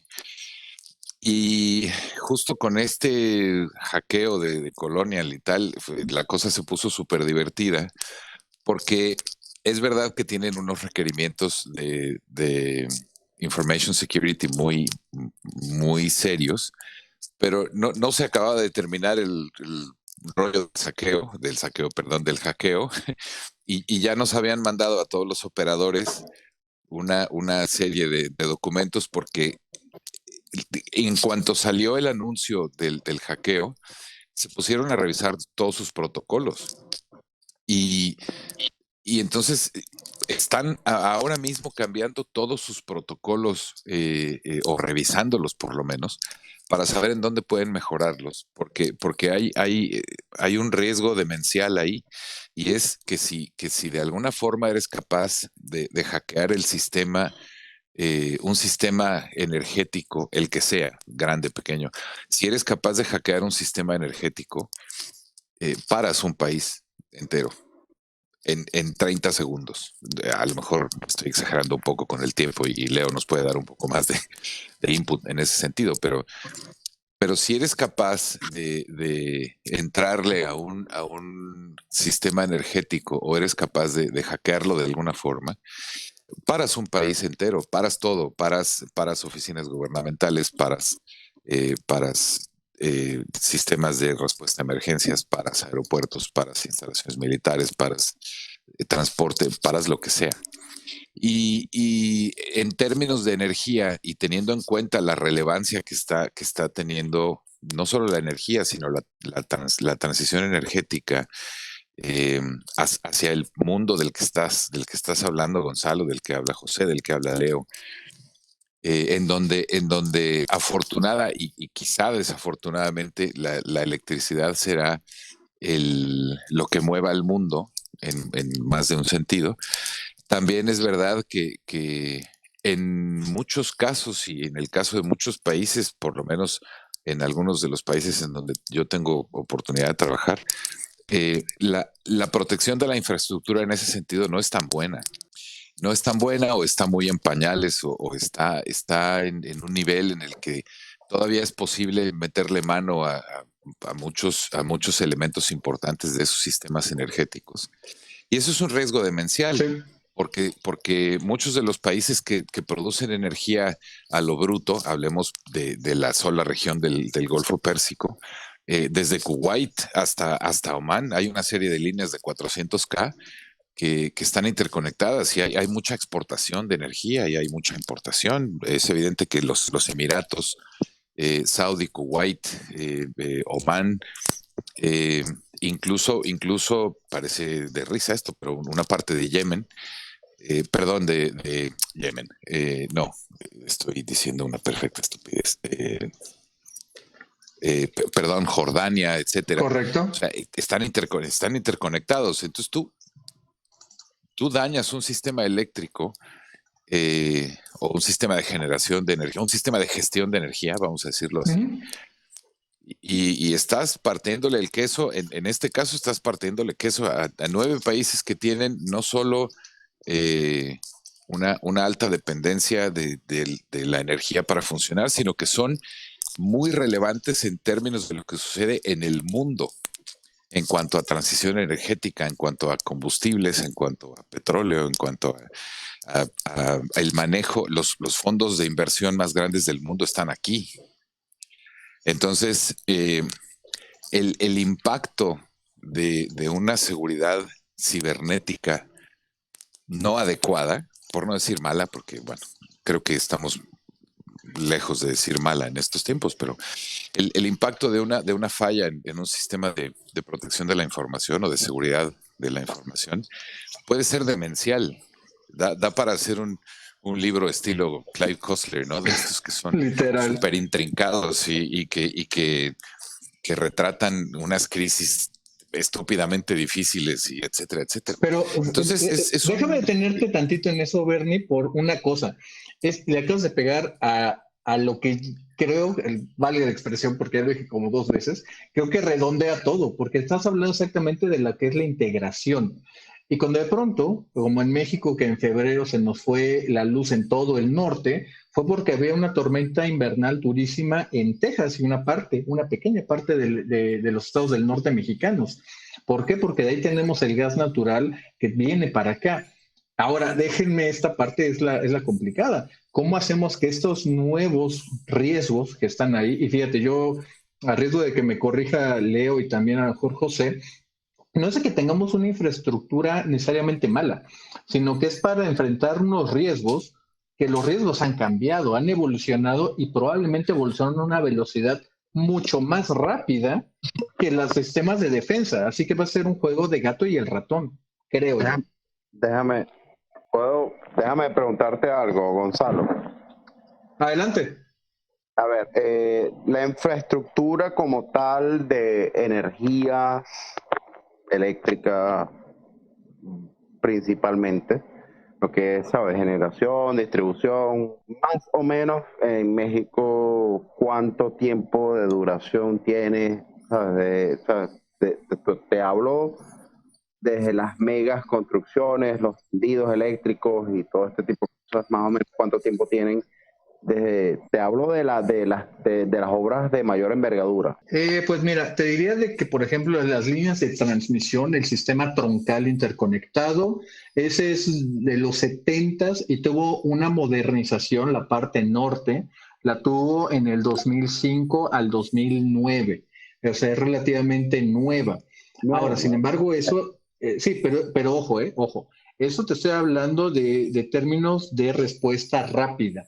Y es a lo que me refería en términos de instalaciones que quizá no cuenten. México, por ejemplo, dato energético, tiene cerca de 17,000 kilómetros de ductos, de gasoductos de gas natural, poliductos y oleoductos. Aproximadamente menos del 40% de ellos tiene sistema SCADA. Hay muchos que no lo tienen. Así que obviamente podemos pensar en la parte chiquita de alguien que va y trata de pinchar el ducto para robarse combustible, algo muy diferente a secuestrar la operación del sistema. Fíjate, vuelvo al punto. A ver, te lo estoy preguntando basado en lo que vivimos, en lo que vivimos con el tema del blackout que vivimos aquí en Venezuela y toda la cosa. A ver, Venezuela tiene una represa hidroeléctrica, ¿ok? Está ubicada en la parte oriental del país, que es la que se construyó ¿sabes? En los 40, 50 más o menos, en la época de un dictador de derecha, pero que en la memoria histórica de Venezuela ha sido el que más obras de envergadura ha creado para el país, que se llama Marcos Pérez Jiménez, ¿ok? Una de ellas fue la represa del Guri, que es la que genera aproximadamente el 70 y el 80 o el 80% de todo lo que es la generación eléctrica para el país. ¿Sabes? ¿Correcto? Te estoy hablando de lo que es continental, lo que sin contar lo que es isla como Margarita, que creo no Correcto. depende del Guri. Pues, entonces, te pregunto por eso, pues, porque, a ver, por ejemplo, ¿ustedes en México tienen alguna represa hidroeléctrica estratégica? Una, dos, tres, más o menos para tener alguna idea, pues. Sí, pues mira, te diría de que justamente aquí no tenemos una gran obra, justamente aquí el sistema está mucho más diversificado. Aquí puede caer una planta y no pasa nada, a menos que fuera la planta de Laguna Verde. Y Laguna Verde no es tanto por la producción de energía que tiene, sino porque ahí se interconectan 3 nodos que alimentan prácticamente al estado de Veracruz con la Ciudad de México. Esa es la parte fundamental, es una cosa de localización.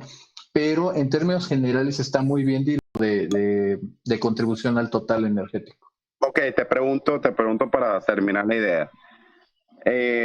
A ver, si a México quieren lanzarle un ataque cibernético eléctrico, ¿qué, ¿cuál facility tú crees que pueda ser estratégico?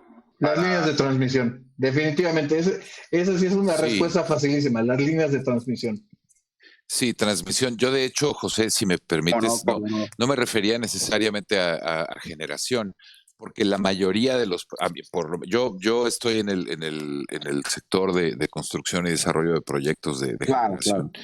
Y la mayoría de los proyectos los haces aislados. Eso no quiere decir que no sean hackeables, ¿no? Pero la mayoría de los proyectos los haces aislados justamente por eso. El problema principal en México y en muchos otros sitios es justamente ese. Tu problema está en la transmisión. Porque lógicamente no puedes controlar. Una subestación, por ejemplo, tiene una sala de control, pero en la mayoría de las subestaciones no es como que haya un operador en la subestación. Tienes prácticamente todo basado en puede ser un SCADA, puede ser un sistema de Honeywell, puede ser lo que tú quieras. Y es una operación remota en más de un sentido. Y lo hackeable es transmisión, ¿no? Entonces, da un poco igual. Si quemas el sistema de transmisión, por ponerlo de esa forma, da igual lo que puedas producir. Estás frito, no tienes cómo bajar la electricidad. Sí, fíjate conectando con la idea tuya.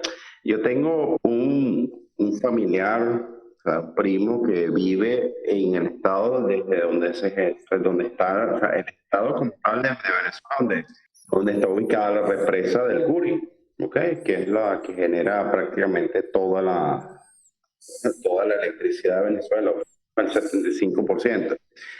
En varias oportunidades yo le he preguntado a él, mira, desde el apagón que vivimos, todo el blackout que vivimos, cosas, y él, hasta la última conversación que yo tuve con él este año, a principios de este año, me dice, mira, sí, o sea, se está generando estas cosas, pero el principal problema que hay es transmisión. O sea, generación hay. Sí. O sea, se han reparado turbinas y todo esto y toda la cosa a nivel de generación, pero el principal problema que hay es transmisión. Sí, es donde está la parte débil. Tú finalmente o sea, puedes hackear una subestación, la puedes operar en remoto y la puedes operar mal y la puedes quemar. Las subestaciones son sobre todo, si has visto una subestación seguramente, y todo lo que ves, toda la paramenta que ves en la subestación es sobre todo un sistema de protecciones. Correcto. Para evitar tal. Pero la puedes conectar mal y la puedes quemar en remoto. O sea, es factible hacerlo así. Entonces, incluso, vamos, no son siquiera las líneas ahí están. La debilidad principal está en las subestaciones de potencia, sobre todo, que son las que mantienen el voltaje de las líneas de transmisión.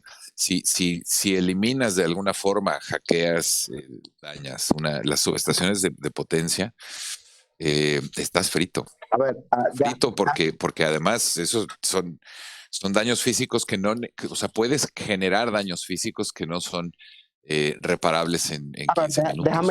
déjame entenderte algo, porque el mundo de la parte eléctrica es muchísimo, o sea, demasiado nuevo. O sea, el tema de la transmisión, para mí, según como yo lo veo, sabes, considerando tus aportes y lo que uno ha leído y lo que uno ha escuchado, creo que es lo más sensible en todo el tema, ¿sabes? Del tema de la electricidad en un país, ¿no? Creo que la transmisión es lo principal. Sí, principalmente sí. Sí, por su propia naturaleza, de ser una economía de redes, justamente ahí es donde tendrías que tener una red más robusta, redundante, bla, bla, bla. Es toda una estrategia diferente. Por desgracia, eso lo sabemos muy bien, eso cuesta demasiado dinero. Por ende, justamente, mucho dinero. Extremadamente. Por eso es que tienes puntos muy vulnerables y a veces, fíjense, ahorita hablamos de esas amenazas creadas por el hombre, pero en diferentes lugares del mundo lo hemos visto que actos de la naturaleza, llámese un temblor, un huracán, terminan obviamente pegándole a eso y exhibe precisamente estas fallas estructurales de los sistemas eléctricos. Correcto. Sí, no. Sí, hay que pensar en un sistema eléctrico en un país cualquiera, ¿no? Hay que pensar en un sistema eléctrico más bien como una máquina inmensa. Yo creo que no hay máquina más compleja en el mundo que un sistema eléctrico. Desde la generación hasta la enchufe de tu casa es una máquina maravillosa, Mira, descomunal, pero al mismo tiempo muy sensible. Mira, yo les voy a contar rapidísimo, desde lo que nosotros aquí en Venezuela experimentamos en el 2019, que duramos 5 días completos, por lo menos en donde yo estoy. Mi madre. 5 días completos sin electricidad hasta el sol de hoy, hasta hoy.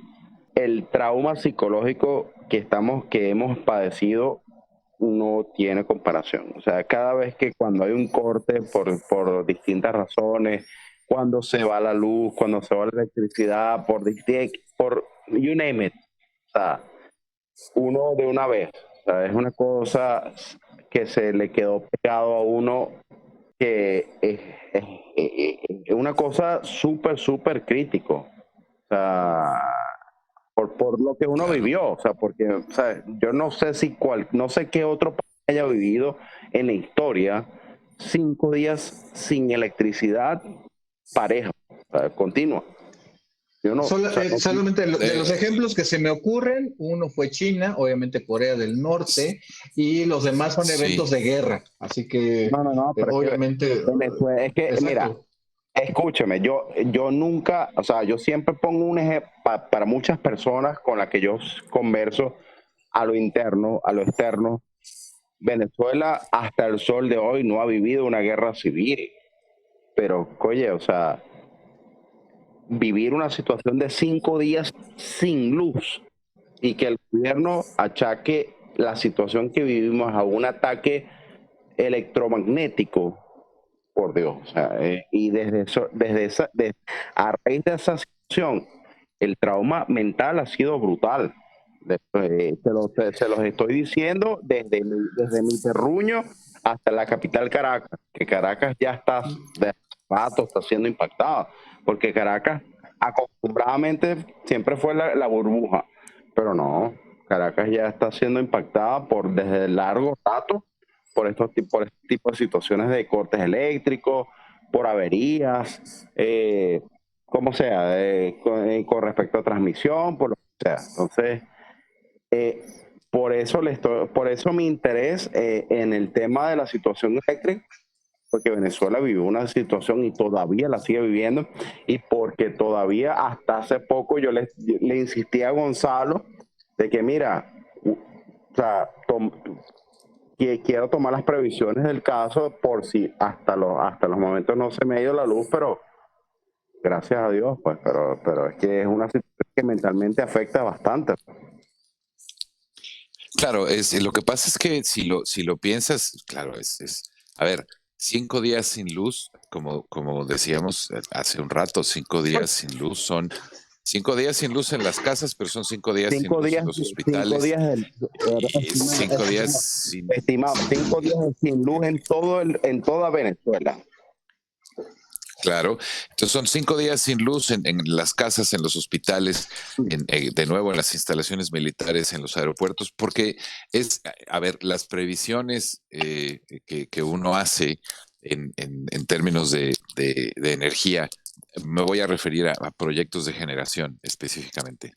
Tú dices, bueno, a ver, compadre, pues la planta está muy bien y etcétera, etcétera. Hagamos aquí un análisis de riesgos y considerando la infraestructura existente y nuestras capacidades de interconexión, podemos aguantar 48 horas sin luz porque tenemos los UPS y tenemos las baterías y tenemos un par de generadores diésel. Pero después de eso estás frito. Yo estuve en un proyecto en Argelia donde Argelia, siendo el país tan inestable que es, no sé si recuerdan la crisis de In Amenas en el 2013, yo estaba ahí. Y fue todo. El ataque de In Amenas, tú posiblemente escuchaste de él security. Yo estaba en Argelia justamente haciendo un proyecto ahí y fue todo un rollo. Justo a partir de ese evento, nosotros tuvimos que hacer toda una modificación en el proyecto e instalar. Había de entrada un par de tanques de diésel razonablemente grandes porque las turbinas eran duales, funcionaban con gas y diésel. Pero después del asunto de In Amenas, que fue un ataque a una instalación de procesamiento de gas, hubo que quintuplicar de los tanques de diésel porque la planta tenía que funcionar entonces 5 días enteros. Tenía que ser capaz de funcionar 5 días enteros a diésel.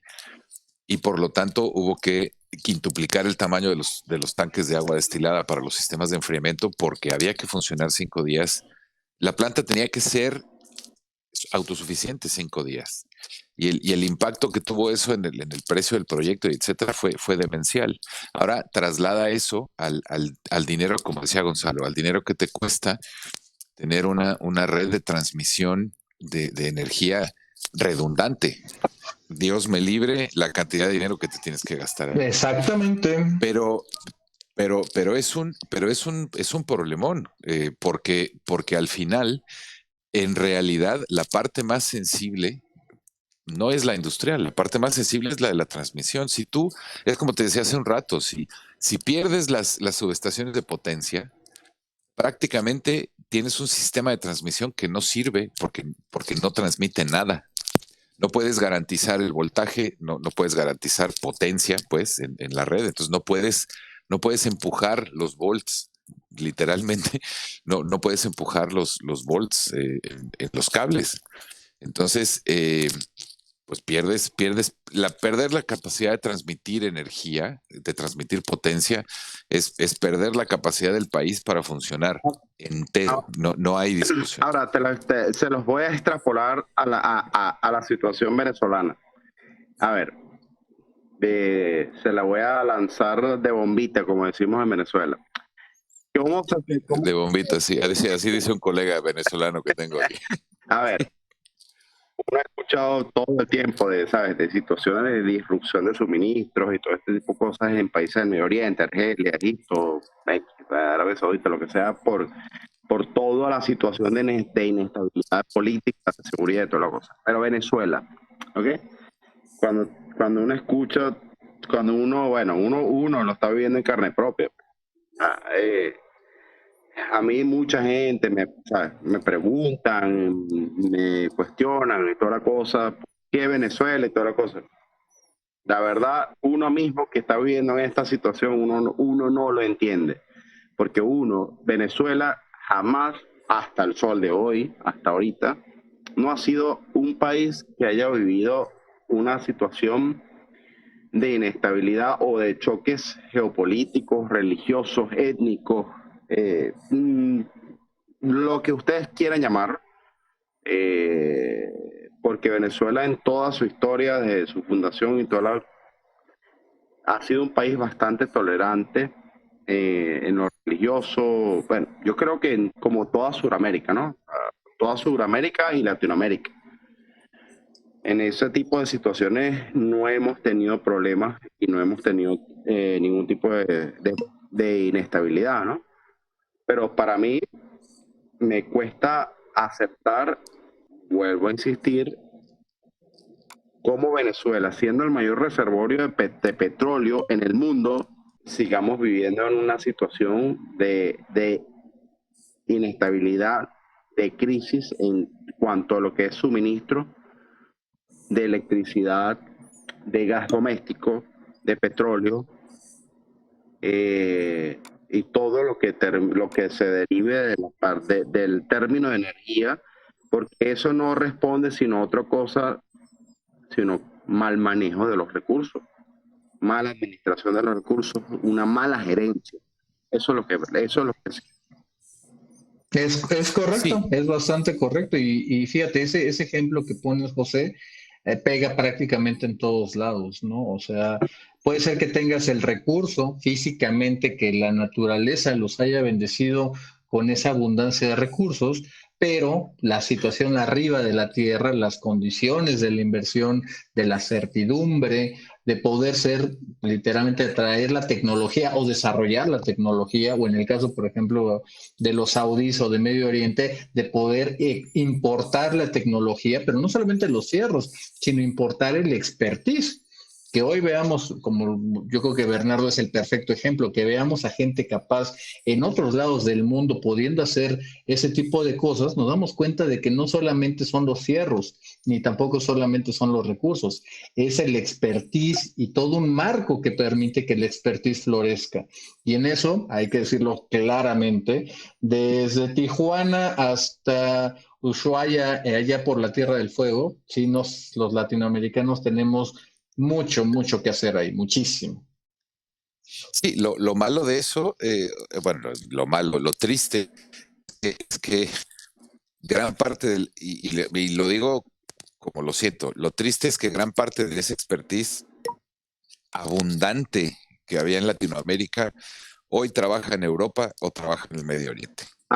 La cantidad de yo tengo un casi hermano venezolano con el que trabajé en Iberdrola desde Qatar, que ahora está trabajando aquí con otra empresa y digamos que de alguna forma hemos coincidido en diferentes países, pero conozco O sea, el equipo que hizo el commissioning de todas las plantas de Iberdrola desde el 2003 hasta el 2017 era un grupo de 80 mexicanos. Y no lo digo porque sea yo mexicano, sino porque era un grupo de 80 mexicanos. La cantidad de latinos y de venezolanos ex PDVSA que trabajan aquí para ADNOC y para INOC y que trabajan para Aramco Así es. y que trabajan para Oman es demencialmente grande. Y es material que se ha exportado a fuerza. Justamente porque lo acaban de definir perfectamente ustedes dos.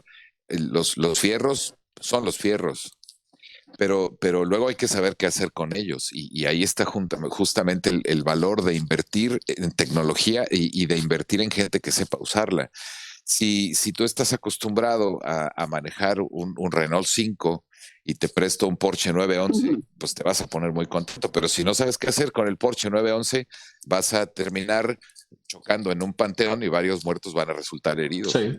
Entonces, evidentemente, el rollo no es solo, lo definiste perfectamente, Gonzalo, es una cuestión de infraestructura, pero también es una cuestión de inversión, de entender que necesitas invertir en tecnología, en personas, en desarrollo, en suministro, en seguridad energética, no al estilo de las secrenales, sino en serio. ¿No?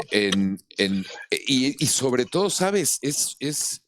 Yo no me canso de decirlo porque además me encanta el tema y soy un poco visionario o me considero en la construcción del futuro a partir del desarrollo tecnológico actual.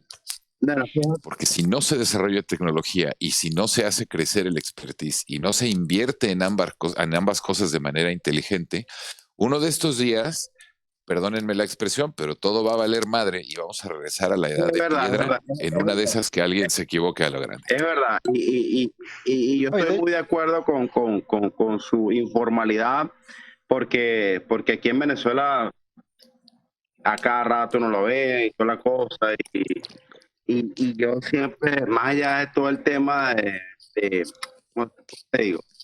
Aquí en Venezuela se ha formado estratos, 2, 3 estratos de personas pudientes, no pudientes, clase media, lo que sea, que tengan los recursos para el tema de energía y toda la cosa, pero yo lo que siempre insisto es el tema de educación. El tema de educación, el tema de formación, porque a la hora de cuando le toca a Venezuela, y yo creo que varios países de Sudamérica también, o sea, porque, todos. Por eso agarré desde todos. Sí. Todos. Lo que pasa es que yo creo que Venezuela dentro de todo el contexto latinoamericano, le va a costar más porque Venezuela todavía sigue muy anclado al tema petrolero. ¿Por qué? Porque Venezuela como tal, todavía seguimos viviendo de un mito del tema de las mayores reservas petroleras del mundo a nivel no convencional, cuando esas reservas pudieran inclusive quedar ancladas en el subsuelo sin poder desarrollarlas, o sea, dependiendo de todo el desarrollo político en el país. ¿Ok? Entonces, claro. Ya le pegaste, José. Eso es que eso es fundamental. Tienes el petróleo, pero luego hay que sacarlo, compa. A ver, lo digo por lo siguiente. Yo en el año pasado tuve la oportunidad de asistir como a 2, 3 foros virtuales y toda la cosa de Sudamérica, todo el tema de las energías renovables. Y yo me quedé asombradísimo cómo el resto de la región ha estado avanzando en ese renglón, y Venezuela es el único, dentro de los pocos participantes en esos foros, era yo. Pero es que no hay un empuje, no hay un apalancamiento oficial sobre el tema de las energías renovables, pero es que creo que todavía seguimos anclados en un mito de que somos las primeras reservas petrolíferas no convencionales del mundo, pero es que no se han terminado de explotar. y si no hay un marco político adecuado para ese tipo de acciones, lamentablemente Venezuela no va a seguir hundida en una situación lamentable, pues.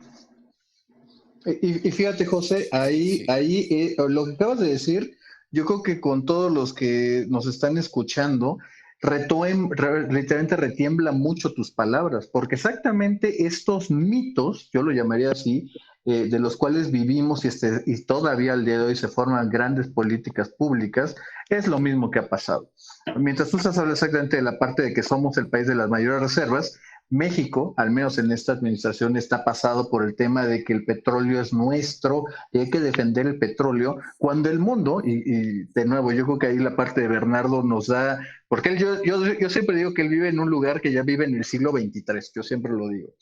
Y la realidad es que exactamente es eso. El mundo está avanzando mientras que nuestros países, Venezuela y México, se han entrampado en vivir justamente de las nostalgias o de las glorias del pasado. Y eso, justamente al anclarse a ese pasado precioso, que siempre lo vamos a recordar mejor de lo que fue, la realidad es de que nos está evitando y está haciendo ese grillete que no nos deja movernos hacia el futuro. Y por desgracia, por desgracia, o sea, los que estamos aquí, los que rebasamos de 40, conocimos ese mundo en transición, pero quizá los chicos, los más jóvenes de 25 para abajo, están en un mundo que no van a poder encontrar literal su lugar en el mundo ante un cambio que los va a tomar por sorpresa. Y eso sinceramente creo que es imperdonable, si me lo preguntan a mí. Desde luego que es imperdonable. O sea, nosotros, los que pasamos de 40 y más, ¿no? Tenemos una responsabilidad histórica respecto a construir el futuro que toda esa gente va a disfrutar después. Y la única forma de hacerlo es dejando un planeta limpio. A mí me van a perdonar con todo lo que me gusta la ingeniería y todo el mugrero. La transición energética tiene un tinte tecnológico descomunal, porque además la transición energética significa muchas cosas en términos de economía circular, de ciudades habitables, de recursos disponibles para cada vez más personas en situación de pobreza, como decías tú, Gonzalo, que además me encanta esa expresión, es energía buena, bonita, barata y disponible. Así es, para todo el mundo. Así es. Y eso, pero también la transición energética tiene un componente crítico que es la disminución del impacto ambiental o del daño ambiental, llámese como se llame, ¿no? A una escala en la que el planeta pueda recuperarse, porque luego todo el mundo muy contento dice, no hay todos aquí, hacemos remediación no, eso no funciona así. El planeta se recupera solo y la naturaleza gana siempre. Pero evidentemente, más le pegas, más tiempo se tarda. Y yo creo que nosotros hemos disfrutado de muchas cosas gracias al petróleo. Pero también es cierto que todo eso que hemos disfrutado y nos la hemos pasado muy bien, y etcétera, etcétera, etcétera, también es algo que nosotros, como dices tú, vimos el mundo cambiar y entendemos la necesidad de dejar un futuro sólido, sostenible y, ojo, sostenible no es reciclable, sostenible es un concepto inmensamente grande, ¿no? Un mundo sostenible y un mundo limpio y un mundo sano. Y la transición energética es posiblemente la piedra angular de eso. Y por lo mismo es un elemento que además acabará siendo determinante en la estabilidad geopolítica del mundo y una pila de cosas. No es tan fácil como decir, pues chido, renovables y ya. No, eso tampoco funciona así porque va a tomar tiempo y porque, etcétera, etcétera. Pero ahora, retomando el comentario de José, ahora es cuando la educación tiene más peso y ahora es cuando la cultura o una nueva cultura tiene que jugar y tiene que ser, no sé, imbuida, si es propio el término, tiene que ser puesta en las mentes de los jóvenes que van a mover el mundo mañana. Porque nosotros vamos a tener que poner la cimentación, pero lo demás lo van a tener que construir ellos. Y mientras no entiendan la dimensión del cambio del petróleo a la electricidad, por ponerlo en términos muy simples y muy a lo bruto, pues estamos fritos, porque hoy por hoy hay muchos jóvenes que se creen esa historia.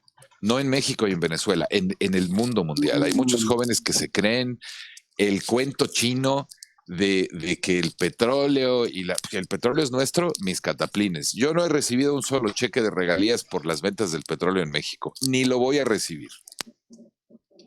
Entonces el petróleo no es mío, el petróleo es un recurso que tiene el país, que cada vez tiene menos, ¿no? Y del que ya no se puede depender.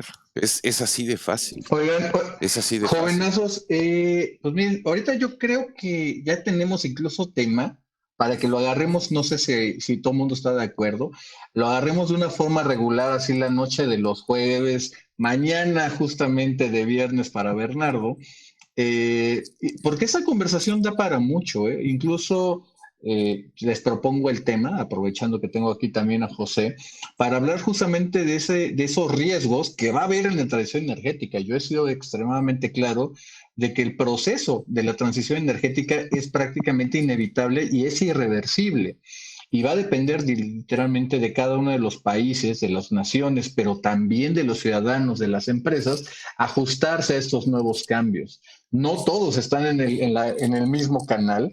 Hay algunos, lo mencionábamos muy bien, esta nostalgia de un pasado que lo recordamos mejor de lo que fue, está haciendo justamente esa parte, ¿no? Y eso va a abrir oportunidades para los que se pongan las pilas y también va a poner muchísimos riesgos para los que no lo hagan. Y pues bueno, así que yo lo dejo sobre la mesa. Levante la manita el que sí quiera acompañarnos y que hagamos de estos spaces algo rutinario. Creo que ha sido espectacularmente buena esta conversación con todo, con la participación de todos los que estuvieron aquí, platicando, comentando, haciendo preguntas, incluso varios me llegaron a preguntar por DM. Pues ojalá podamos continuar con eso, porque esas son las cosas que enriquecen la conversación de todo mundo. No levanto la Como mano. siempre les... Perfecto. Bernie, yo sé que cuento contigo. Sí. Vale, Sí, vale. yo no sé cómo levantar la manita en esta madre, pero pues bueno, yo la levanto, sí. Vale. Buenísimo, pues me agrada mucho escuchar eso. Vale, no sé, a ver, Gonzalo, en primer lugar, vuelvo a reiterarte mi agradecimiento, de verdad, un honor, un gran placer estar contigo en este chat súper informal, pero a la vez bastante alimentador, con toda la temática que nos une, pues desde hace ya más o menos un par de años, creo, no sé, por todo este tema virtual y toda la cosa, yo creo que más o menos en esa tónica hemos estado. Recuerdo la última vez que conversamos que con mis problemitas de conexión de internet, pues lo suspendimos con el tema de el último chat que tuvimos y bueno. Pero bueno, eso es en primer lugar. En segundo, estoy totalmente de acuerdo.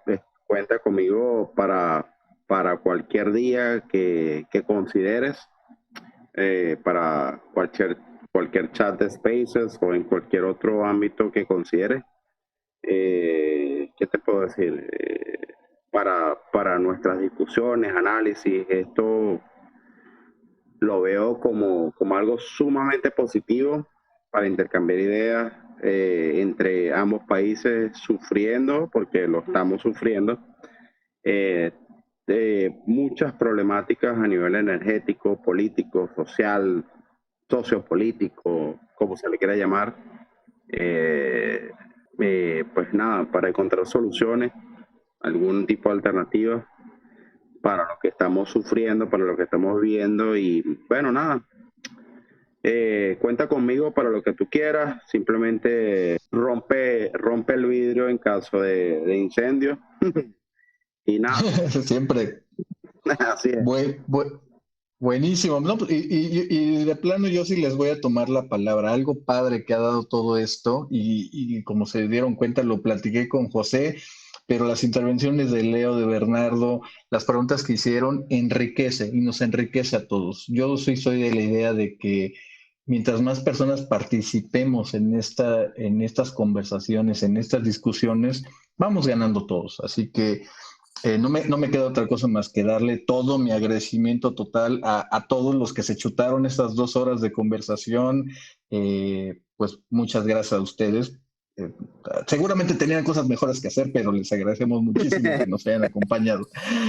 Leo, Bernardo, José, les mando un abrazo enorme y estamos platicando. Vamos a continuar esta conversación. Cuando guste, cuando Encantado, guste, A la Gonzalo. orden. Cuando encantado. guste. Solo 30 segundos, dame 30 segundos. Ayer Todo tuyo. se terminó No, ayer se terminó el Ramadán, que Es cierto. es sagrado musulmán. Y bueno, es un mes de ayuno y es un mes de purificación y es un mes de perdón. Y eh, ayer aquí, quiero decir ayer, porque aquí ya son las 7 de la mañana, eh, ayer se celebró el Fitr, que es la celebración de la terminación del ayuno y del tiempo de purificación y de la continuidad del perdón a las cosas que nos hayan hecho o hayamos hecho. Así que Alá Dios o en quien ustedes crean, que los bendiga mucho. Eid Mubarak a todos los que están en la conversación y pues pásensela chido, ¿no? Gracias, doctor. Muy agradecido por su intervención. Aprendí muchísimo en los 15, 20 minutos, como sea, de su intervención. Y bueno, a todo el mundo que participó, Gonzalo, vuelvo a reiterarles mi agradecimiento, me siento bueno, súper honrado de la participación, de la invitación y bueno, espero que se mantenga en el tiempo y esto ayuda. De verdad que sin ninguna duda esto va a seguir ayudando para mejorar un poco todo lo que estamos viendo en nuestra golpeada región. Totalmente de acuerdo. Leo, ya me te andaba brincando, hombre, por favor también despídete. También lo tuyo, yo aprendí un chingo hoy de la parte de las cripto, así que por favor también despídete, hombre. No, hombre, pues muchas gracias. Fíjate que fue demasiado, porque yo nada más venía pasando y bueno, pues me diste la oportunidad y bueno, muy agradecido. Es un temazo, hay muchas cosas que se pueden seguir comentando y pues sí, siempre a la orden. Pues bueno, con eso cerramos, señores y señoritas, indefinidos, quimeras y lo que ustedes gusten ser, mientras no dañen a nadie, sean felices. Así que les mandamos un abrazo y muy buenas noches. Ese personal, lávense las pinches manos y pónganse el tapabocas. O sea, Esa es la mejor recomendación. Siempre. Bye. Saludos, cuídense, Cuídense. gracias. Ahí está. Ahora sí creo que me oyes, güey. Sí, te digo que deberías de checarte el video de Tipito, güey. Igual cuando tengas chance, mírate a Laje, Tipito, todos ellos, güey, porque sí, ellos también están muy preocupados porque como están pegados con ustedes, saben que la bronca también se le va a ir a ellos, güey. Vamos a otra. Las cosas culturales del país, pues muchos no están de acuerdo, güey. Pero creo que es importantísimo respetar eso y que en muchos estados, así como hay mucha gente que... No, pero se parece que hay una bronca ahí con ustedes por la cuestión pues esta del ecologista. Hay hasta un animal y también ahí por novedad, tienen otros hasta... sí, Espérame. sí, de corazón, Está porque muy, lo ven en muy, su muy forma fuerte. de ser algo importante, pero pues creo que así está A muy ver, arraigado, sí. y va más allá de... Es que parece que ustedes tienen hasta de lastimar un o sacrificar. El hecho es de que paro. Toro de Lidia no tenía mucha O sea que razón cada de existir año si hacen un la paro. fiesta taurina desapareciera. Igual yo creo pues, los gallos serían disminuidos, y en sí la charrería también, o sea, todo envuelve una situación cultural de amor a lo que se hace.